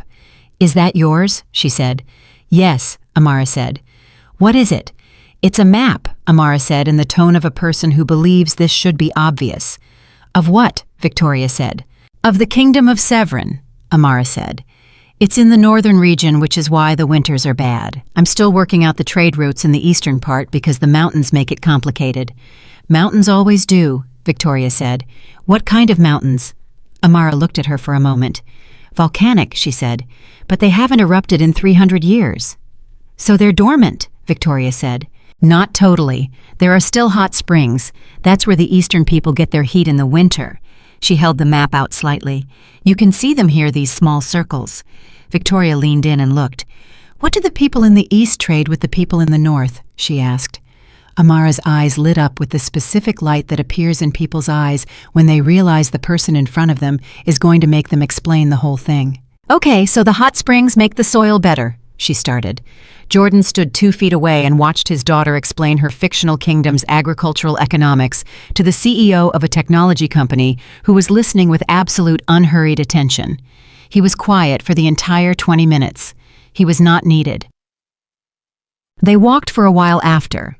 The 3 of them, which was a configuration Jordan had not experienced in 3 years himself, and Amara and another person, the specific weight distribution of a triangle rather than the line he and his daughter had been walking in since the hospital. It felt different than he had expected it to feel, not intrusive, not performative, just present.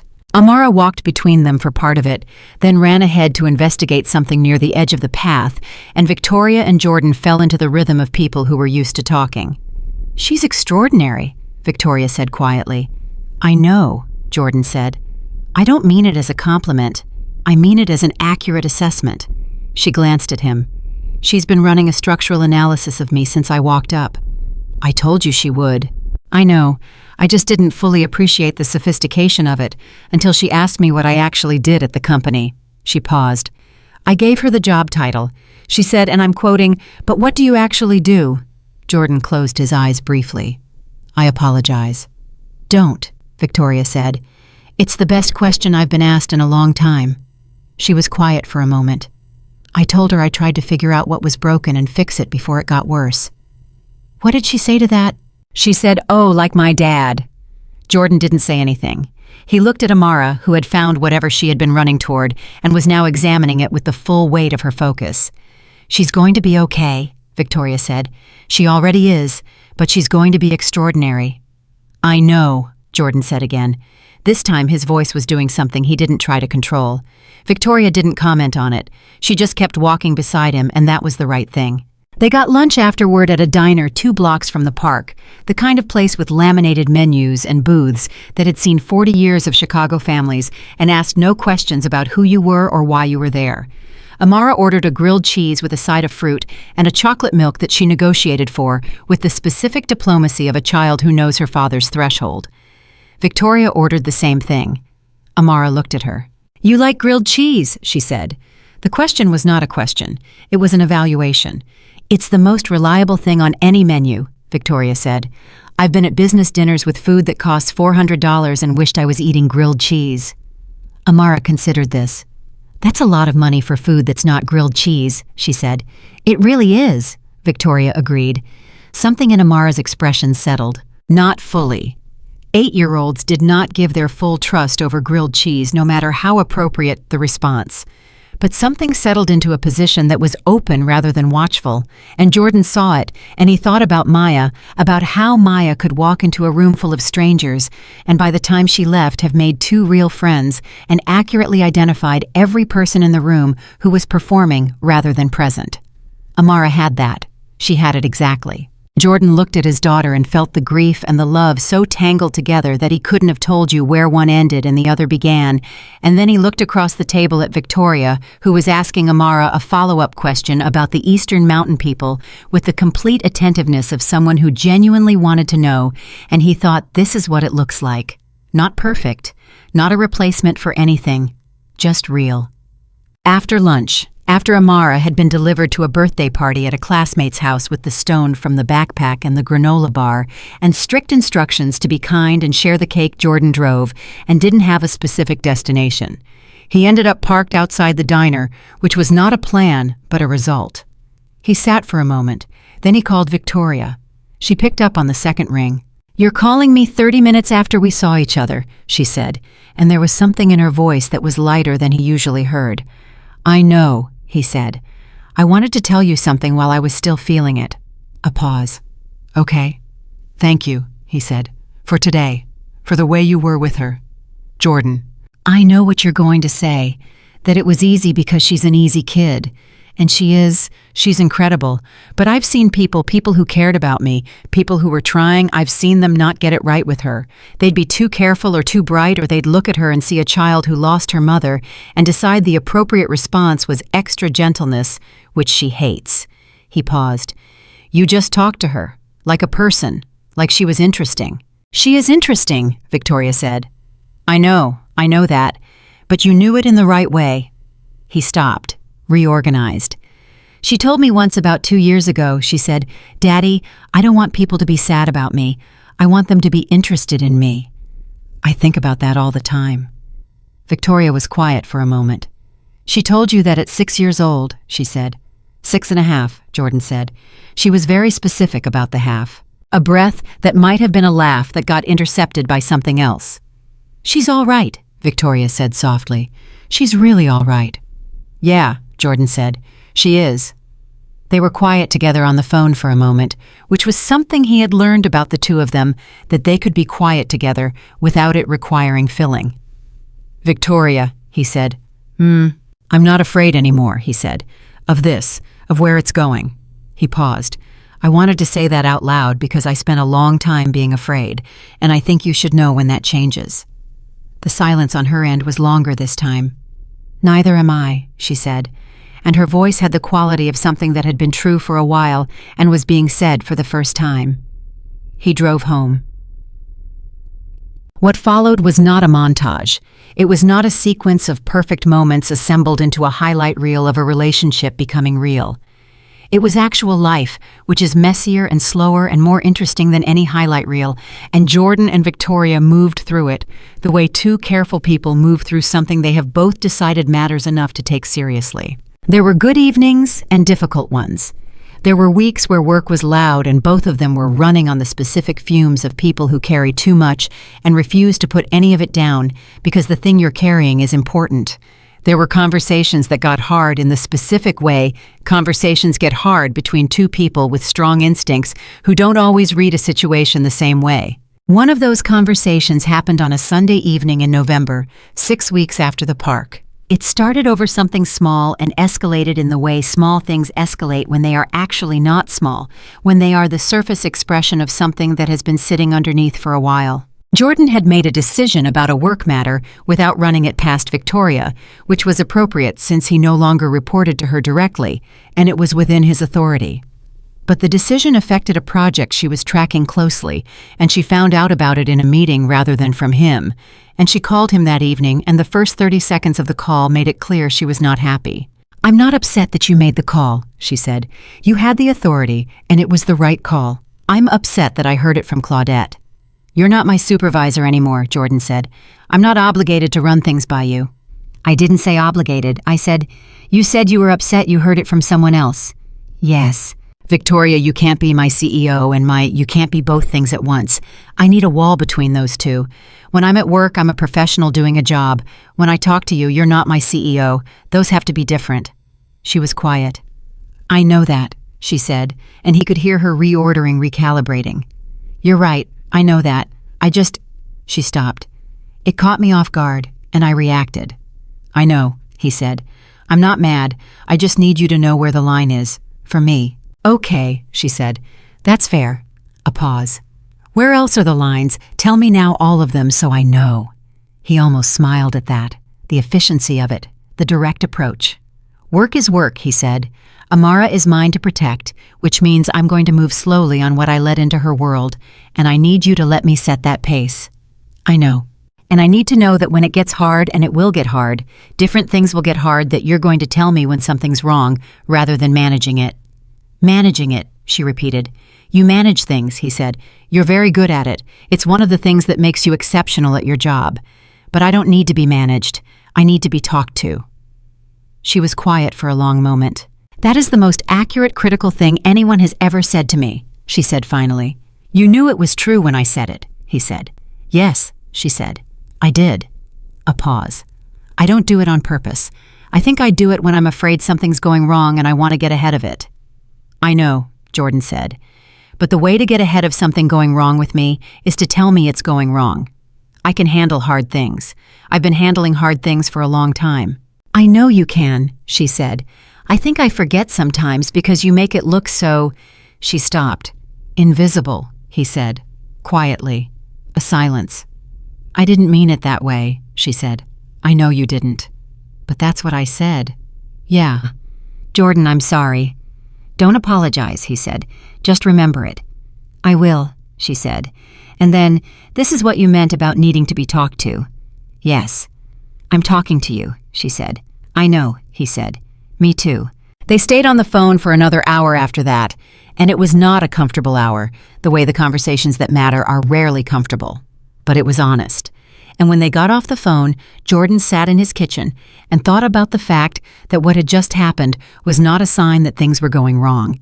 It was a sign that things were real. Real things had friction.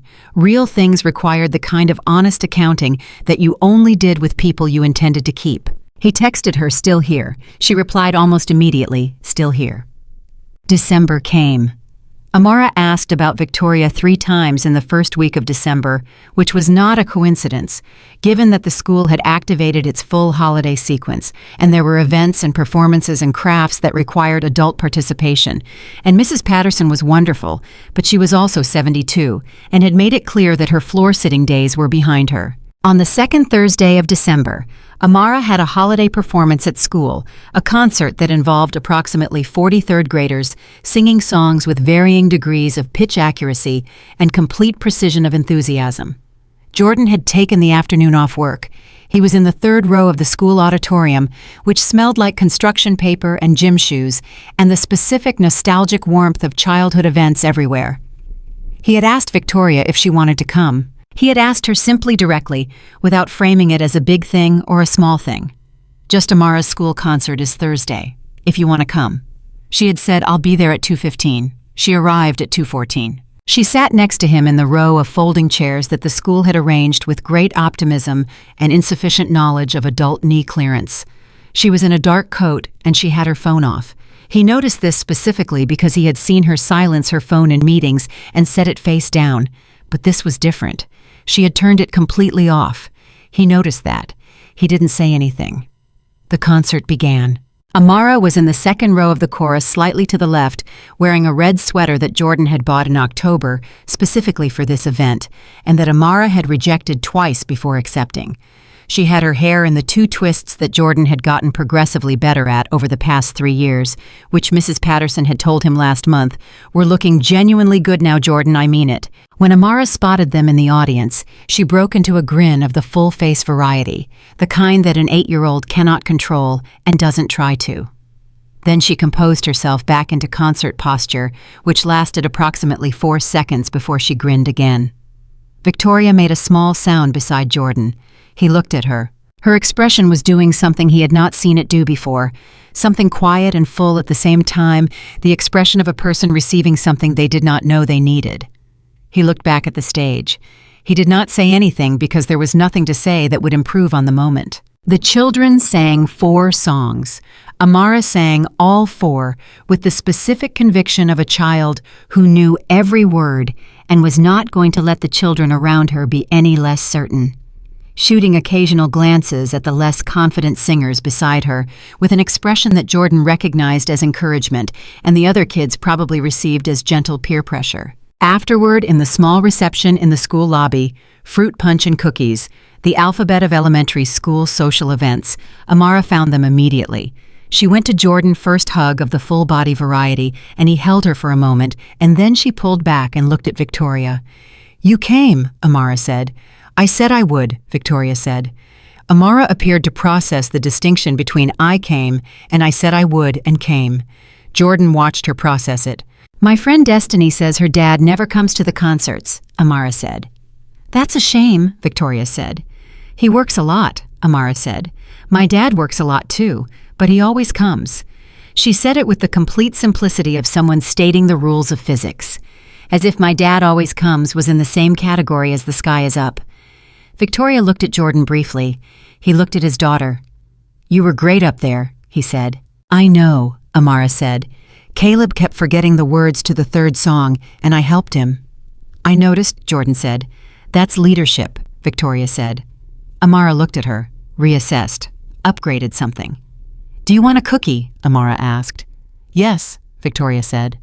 Amara took her by the hand, just like that, without ceremony, the way children touch the people they have decided are acceptable, and led her toward the cookie table. Jordan stood in the school lobby and watched his daughter walk across the room holding Victoria Sterling's hand, talking about Caleb's word difficulties and the geopolitical implications of her fictional mountain trade routes, and he felt something in his chest that he did not have an adequate word for. Not happiness exactly, though happiness was part of it. Not relief, though that was there too. Something more like rightness. The specific, rare, almost physical sensation of a thing being in the place where it belongs.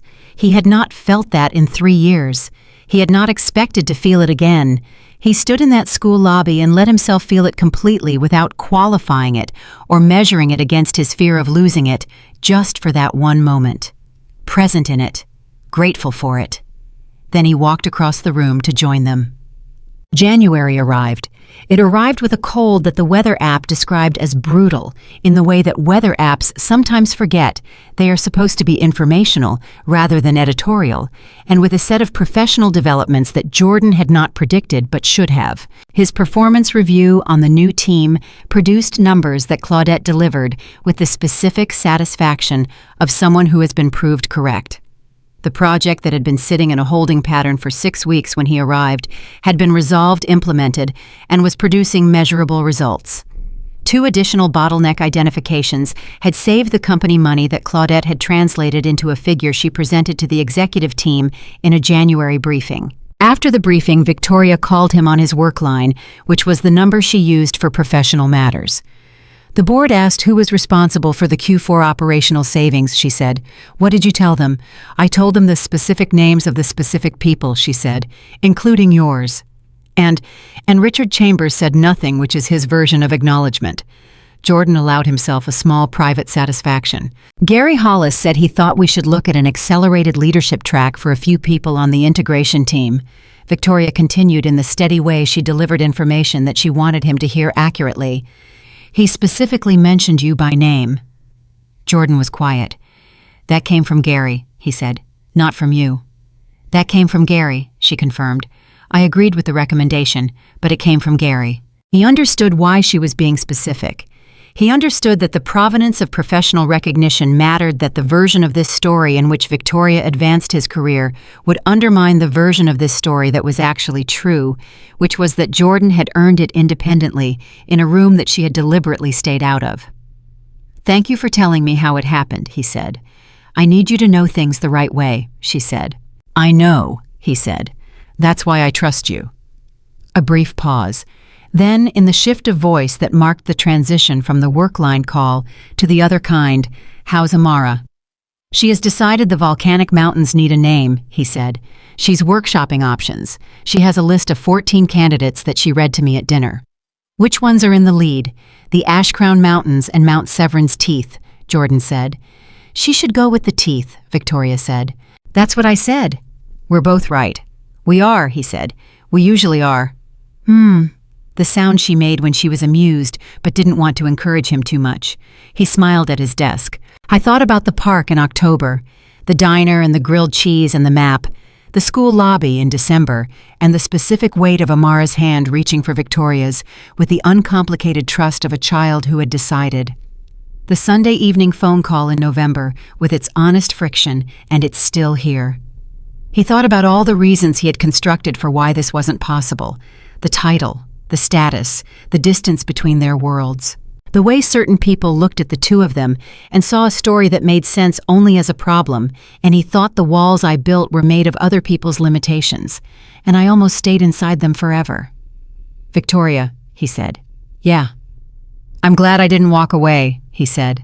"That Friday, when Kevin made the joke, I almost did." She was quiet for a moment. "I know," she said. "I saw you start to." "What were you going to do if I had—" A pause, longer than usual. "I don't know," she said honestly. "I think I would have let you, and regretted it for a long time." "How long?" "Long enough," she said. "Let's not find out." "No," he said. "Let's not." He looked at the window. Chicago in January, the cold and the gray and the ongoing relentless city that kept moving regardless of what was happening in any one person's life. He had lived in this city for 11 years. For 3 of them, he had been moving through it like a man with the volume turned down on everything that wasn't essential survival.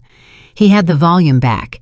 He had not noticed exactly when it had come back, but it was back, and he was not going to turn it down again.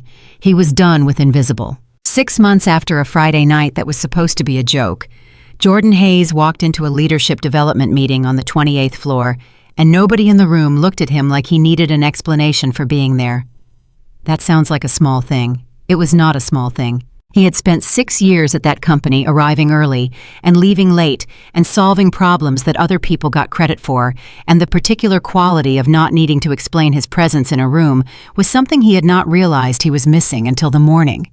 He walked into that meeting and felt its absence, the absence of the checking, the slight readjustment of other people's expressions, the fractional pause that said, "Oh, you're here. We're deciding how we feel about that." None of that happened. Claudette Morrison was already at the table. Gary Hollis was there, and 2 other senior directors whose names Jordan now knew because they had sought him out rather than the other way around. There were 3 people from the integration team, including Priya, who had transferred up from operations 2 months earlier in a move that Jordan had quietly advocated for in a conversation with Claudette that Priya did not know about and would not know about unless Claudette told her. Jordan sat down. He opened his laptop. He was ready.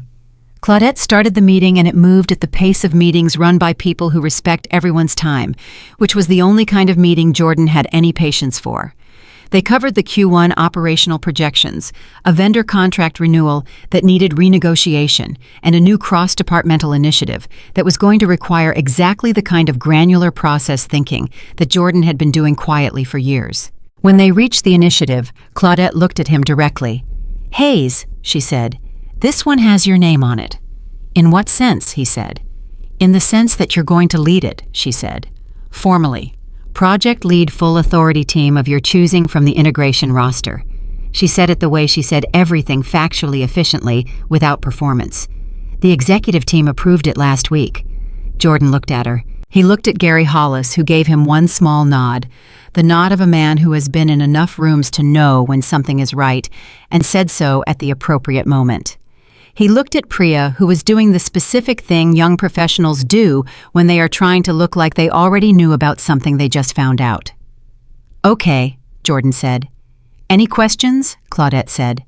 "One," Jordan said. "The timeline." "Aggressive," she said. "Quarterly deliverables, full review at 6 months. I want it done right, not fast, but I want it done." "That works," Jordan said. The meeting continued. Afterward in the corridor, Gary Hollis fell into step beside him. "How are you feeling about it?" Gary asked.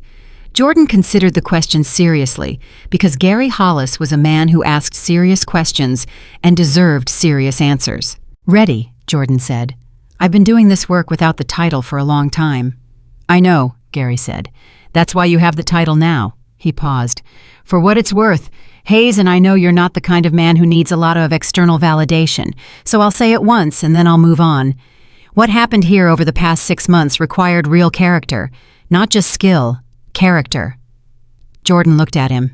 "Thank you," he said, and meant it the way he meant things when they mattered. Gary nodded once and walked away, which was also the right call. Jordan stood in the corridor for a moment. "I thought about the morning after the Friday night sitting at his desk at 7:15 with 47 unread emails and the specific weight of knowing the whispers had started." He thought about Kevin Parker stopping at his desk, uncomfortable doing the hard thing of saying the actual words. He thought about Dennis saying, "I see what I've always seen." He thought about a board meeting he wasn't invited to, and Gary Hollis speaking in a room on his behalf. I thought about all the things that had happened between then and now, and then he went back to work because that was what project leads did. Spring arrived in Chicago with its usual combination of optimism and betrayal, 2 warm days followed by a cold snap, flowers appearing, and then reconsidering the city collectively, deciding to believe in the season before the season fully committed to itself. Amara had finished her fictional kingdom map.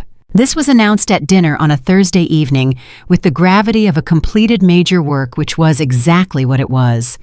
The map had grown over the winter from a single sheet to a 3-page spread, the original northern region, the volcanic eastern mountains that had been officially named the Ash Crown Teeth, in a compromise that incorporated both Jordan's and Victoria's suggestions, and a newly added southern coast that Amara had developed specifically because Victoria had asked one evening what was on the other side of the mountains, and Amara had said she didn't know yet, and then 2 weeks later the southern coast had appeared. The map had a dedication page. Jordan found this out on the Thursday evening when Amara presented the completed work with the solemnity of a gallery opening. She showed him the cover first, which had the kingdom's name in her best handwriting, the Kingdom of Severin, mapped by A. Hayes, age 8. Then she turned to the first interior page, which said in slightly smaller handwriting, "For Dad, who always shows up," and for Victoria, who asked about the other side. Jordan read it twice. He looked at his daughter. She looked back at him with the patient dignity of an artist allowing a viewer to process the work. "Did you show Victoria?" he asked. "Not yet," Amara said. "I wanted you to see it first." Jordan set the map down on the kitchen table carefully. He stood up and held his arms out, and Amara walked into the hug, without the 8-year-old resistance she sometimes deployed when she was feeling particularly independent, just straightforwardly, the way she had when she was 4 and 5, and the world was smaller and simpler. He held her for a long moment. "It's a great map, baby," he said. "I know," she said into his shoulder. He laughed. Because she was her, because she was entirely, specifically, irreplaceably herself, because in 3 years of carrying the weight of the world, he had somehow, without intending it, raised a person who knew her own worth without needing to perform it. He thought about Maya. He thought, look at her. Look at who she is. The way he always thought it in those moments, like a dispatch to somewhere he couldn't send letters to. Then he let Amara go. She picked up the map. "Can we go see Victoria this weekend?" she asked.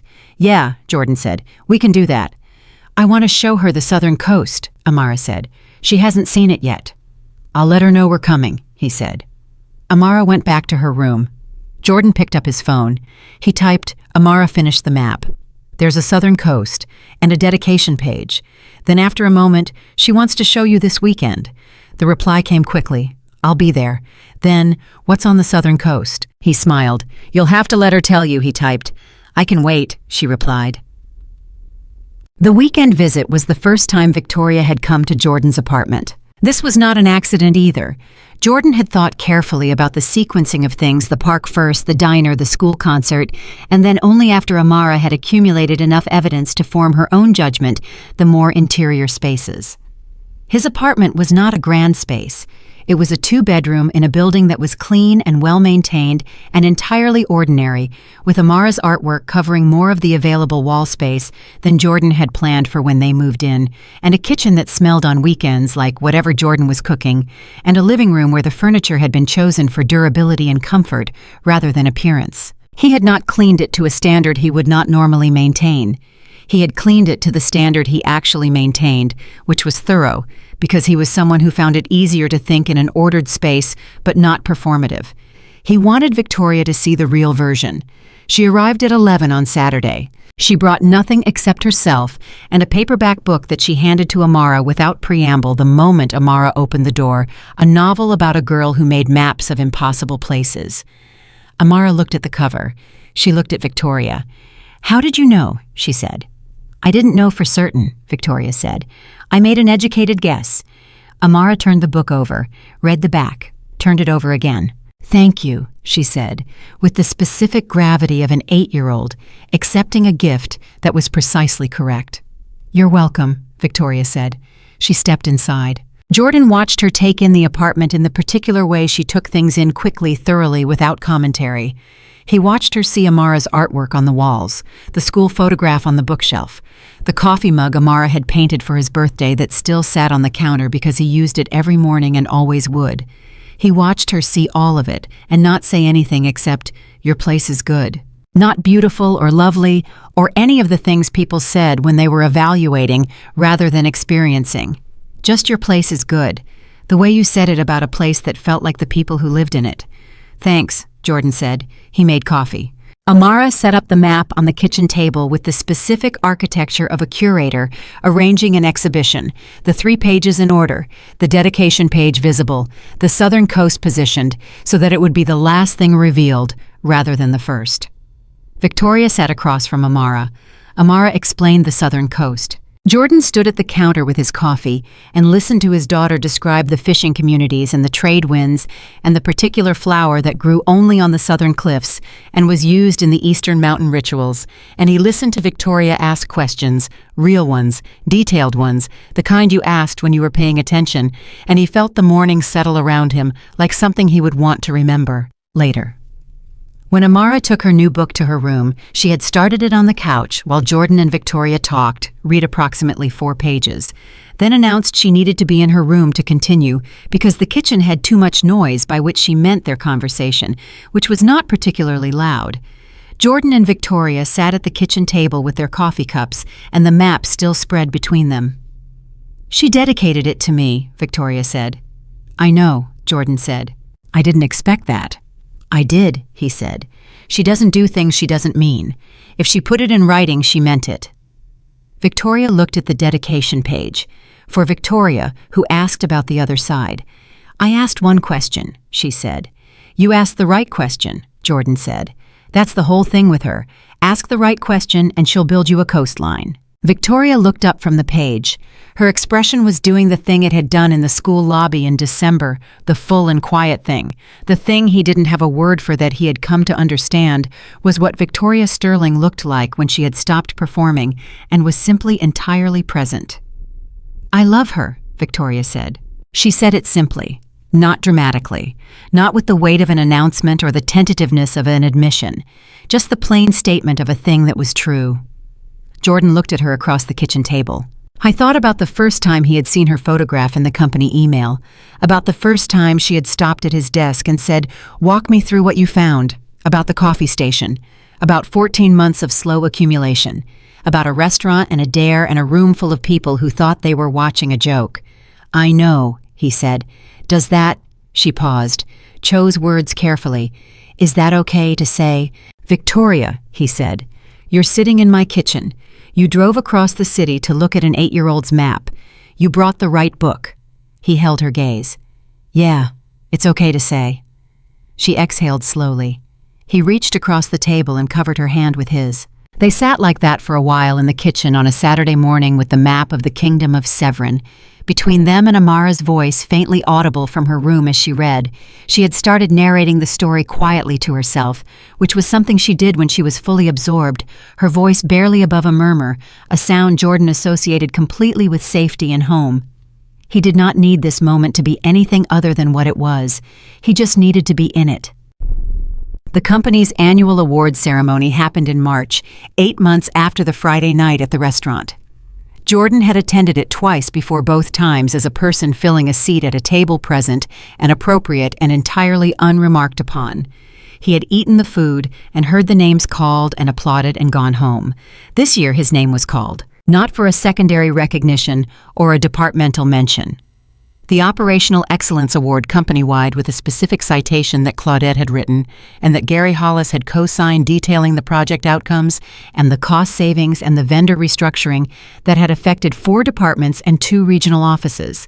He did not know in advance. Claudette had specifically not told him, which he was fairly certain she had done on purpose, because she was the kind of person who understood that the most honest reactions were unrehearsed ones. When his name came over the speakers, he was sitting at the integration team's table, mid-conversation with Priya about the Q2 timeline projections, and he stopped mid-sentence. Priya grinned. "Go," she said. He stood up. He walked to the front of the room. He accepted the award from the company's COO, a man named Bernard Walsh, who had been with the company longer than anyone, and who shook Jordan's hand with both of his and said quietly before the microphone, "It's about time, Hayes." Jordan stood at the podium. The room was full of his co-workers, people he had worked alongside for years, people who had watched the Friday night at the restaurant become a subject of gossip and had formed their opinions about what it meant, people who had updated those opinions over the months that followed, as Jordan's work had made his value undeniable. Kevin Parker was at a table near the middle, and when Jordan looked out at the room, their eyes met briefly. Kevin started to look away, then didn't. He gave Jordan a small nod, the particular nod of a man acknowledging that the story ended differently than he expected, and that he was okay with how it ended. Jordan gave him one back. Gary Hollis was near the back, and he was not nodding, he was just watching the way a man watched something he had believed in come true. Victoria was at the executive table. She was composed professional, the CEO at a company event. She was not looking at Jordan with any expression that would be read differently than the way she looked at any employee receiving an award, except that Jordan knew how she looked when she was proud of something. And she was proud. He could see it in the set of her jaw and the stillness of her hands and the specific quality of her attention. He turned to the microphone. "I'm going to keep this short," he said, "because I've been in enough of these to know that brevity is the only appropriate response to an open microphone." A light laugh from the room. "I want to thank Claudette Morrison, who handed me a 6-week-old problem on my first day and said, 'Figure it out,' which is the best kind of welcome anyone can give." Another laugh. "I want to thank the integration team. I want to thank Dennis Park, who managed me for 6 years in operations and consistently advocated for my work, even when the advocacy wasn't always received." He paused. He looked at the room. "I've been at this company for a while," he said. "Long enough to know that the work that matters most is the work that doesn't always get seen right away. The early mornings and the unglamorous problems and the reports that nobody reads until something goes wrong, and then everyone asks why nobody caught it." He held the award briefly. "This is for all the people still doing that work, still arriving early, still staying late, still solving things that nobody notices until they're solved." He looked directly at no specific person because he was talking to everyone. "You're not invisible, even when it feels that way. The right people are watching." He stepped back from the microphone. The room applauded. He walked back to his table. Priya said, "That was good," with the specific restraint of someone who thought it was better than good and was choosing understatement. "Thanks," Jordan said. He did not look at the executive table, but 3 minutes later his phone buzzed in his pocket. He looked at it under the table, a text from Victoria. It said, "The right people are watching. That one's going to stay with me." He typed back, "Good, I meant it for you too." A pause. "Then I know." Amara turned 9 in April. It was a Saturday birthday, which she announced in February was the best possible kind of birthday, because Saturday birthdays are the ones where you get the whole day. Jordan let her plan it. She wanted a small number of people, 3 friends from school, Mrs. Patterson Jordan, and Victoria. She communicated this list with the specificity of someone who had thought about it carefully and was not interested in negotiation. Jordan had offered to expand the guest list, and she had said, "I don't want a lot of people. I want the right people." He had looked at his daughter and thought about how she said that the way he thought things efficiently, precisely, without apology, and he had said, Okay, you got it. The party was in the apartment. There was a cake that Amara had designed herself, chocolate with cream cheese frosting, and a drawing of the Kingdom of Severin's royal crest that the bakery had recreated with impressive accuracy from the photograph Amara had submitted. And there was music and the specific energy of children who were happy and fed and unsupervised enough to be loud. Victoria arrived with Mrs. Patterson, which had not been arranged by Jordan, and which made him pause for a moment when he saw them come through the door. Together, Mrs. Patterson talking, and Victoria listening with the attentiveness she brought to things she wanted to understand. He found out later that Victoria had arrived at the building at the same time as Mrs. Patterson, and they had ridden the elevator together, and in the elevator Mrs. Patterson had told Victoria everything she needed to know about Jordan Hayes. The whole 3 years, the early mornings and the commute and the way he talked to Amara, like she was already the person she was becoming, rather than a child to be managed. Victoria had listened to all of it. She loves that girl like breathing, Mrs. Patterson had apparently said, and he's the kind of man that comes along once. Victoria had said, I know. Jordan heard this story from Mrs. Patterson herself on her way out the door in the afternoon, delivered with the complete absence of subtlety of a woman who had made up her mind about a thing and wanted the relevant parties to know it. She's good, Mrs. Patterson told Jordan quietly, with the door half open and her coat already on. She's the real kind. I know, Jordan said. Mrs. Patterson patted his arm and left. The afternoon wound down, the way good afternoons did gradually without drama, the energy slowly lowering as the small guests were picked up and the cake was reduced to a memory. And Amara moved from the high altitude of birthday energy to the comfortable plateau of a child who was full and satisfied and had received exactly the day she planned. By 5 in the afternoon, the apartment was quiet. Amara was on the couch with her new book, not the map book, a new one, a birthday present from one of her school friends, and Victoria was in the kitchen helping Jordan clean up in the efficient, unpretentious way she helped with things without making it a performance of helpfulness, just doing the things that needed doing. Good party, Victoria said. She designed it, Jordan said. I know, she told me. Victoria stacked the plates with the specific competence of someone who actually knew how to stack plates, rather than someone performing domesticity. She also told me that next year she wants a party at the Science Museum. First I'm hearing of this, Jordan said. She said she was going to tell you next week. She wanted to enjoy this birthday first before introducing the next one. Victoria looked at him with the small, real smile. She's strategic. She really is, Jordan said. They worked in comfortable parallel for a while, him at the sink, her putting things away in the places she had learned they went over months of being in this space. The kitchen was small. They moved around each other the way people moved around each other when they knew each other's rhythms. From the living room, Amara's voice, the chapter is really long. Do you want me to come read it with you? Jordan called back. Victoria can read it, Amara said. The casualness of a child who has decided something is normal and is now proceeding accordingly. Jordan looked at Victoria. Victoria looked at Jordan. If that's okay, Victoria said to him. Go ahead, he said. Victoria dried her hands on the dish towel and walked out of the kitchen. Jordan heard the couch cushion shift, heard Amara explaining the plot up to the point where she had stopped, heard Victoria say, "Where's the bookmark?" and Amara say, "I don't use bookmarks, I remember," and Victoria say, "Of course you do." Then quiet. Then Victoria's voice steady and clear reading. Jordan stood at the kitchen sink and listened to it. He finished the dishes. He was in no hurry. There was a moment later that evening after Amara was asleep, and the apartment was fully quiet when Jordan and Victoria sat on the couch, with the city lights faint through the window, not talking about anything specific. Victoria said, "Can I ask you something?" "Yeah," Jordan said. "That night, the restaurant. When Kevin made the joke, what were you actually thinking? Not what you thought later, in that exact moment." Jordan was quiet. "I was thinking about walking away," he said. "I had already decided to. And then you said that thing." "Are you afraid of the dare, or are you afraid of what happens if it's real?" she said. "Yeah." "Why did that change it?" He thought about how to answer that. The real answer, not the clean one. "Because you named the actual thing," he said. "Everyone in that room was making it about the dare, about the joke, about whether I had the nerve. But you looked at me, and you said the true version of it." He paused. "And I hadn't had anyone say the true version of a thing to me in a long time." Victoria was quiet. "Since Maya," she said. Not a question. "Yeah," he said. "Since Maya." She was quiet in the particular way that she was quiet when she was holding something carefully. "Are you glad you didn't walk away?" she said. He looked at her. "I thought about everything contained in the past 8 months. The board meeting, the transfer, Gary Hollis in the corridor, Claudette and the folder on day 1, the park in October, grilled cheese, Amara's hand reaching for Victoria's in the school lobby, the dedication page, for Victoria who asked about the other side, the kitchen table on a Saturday morning, the award ceremony, and the text that said that one's going to stay with me, a 9th birthday, a long chapter being read in the living room while he finished the dishes.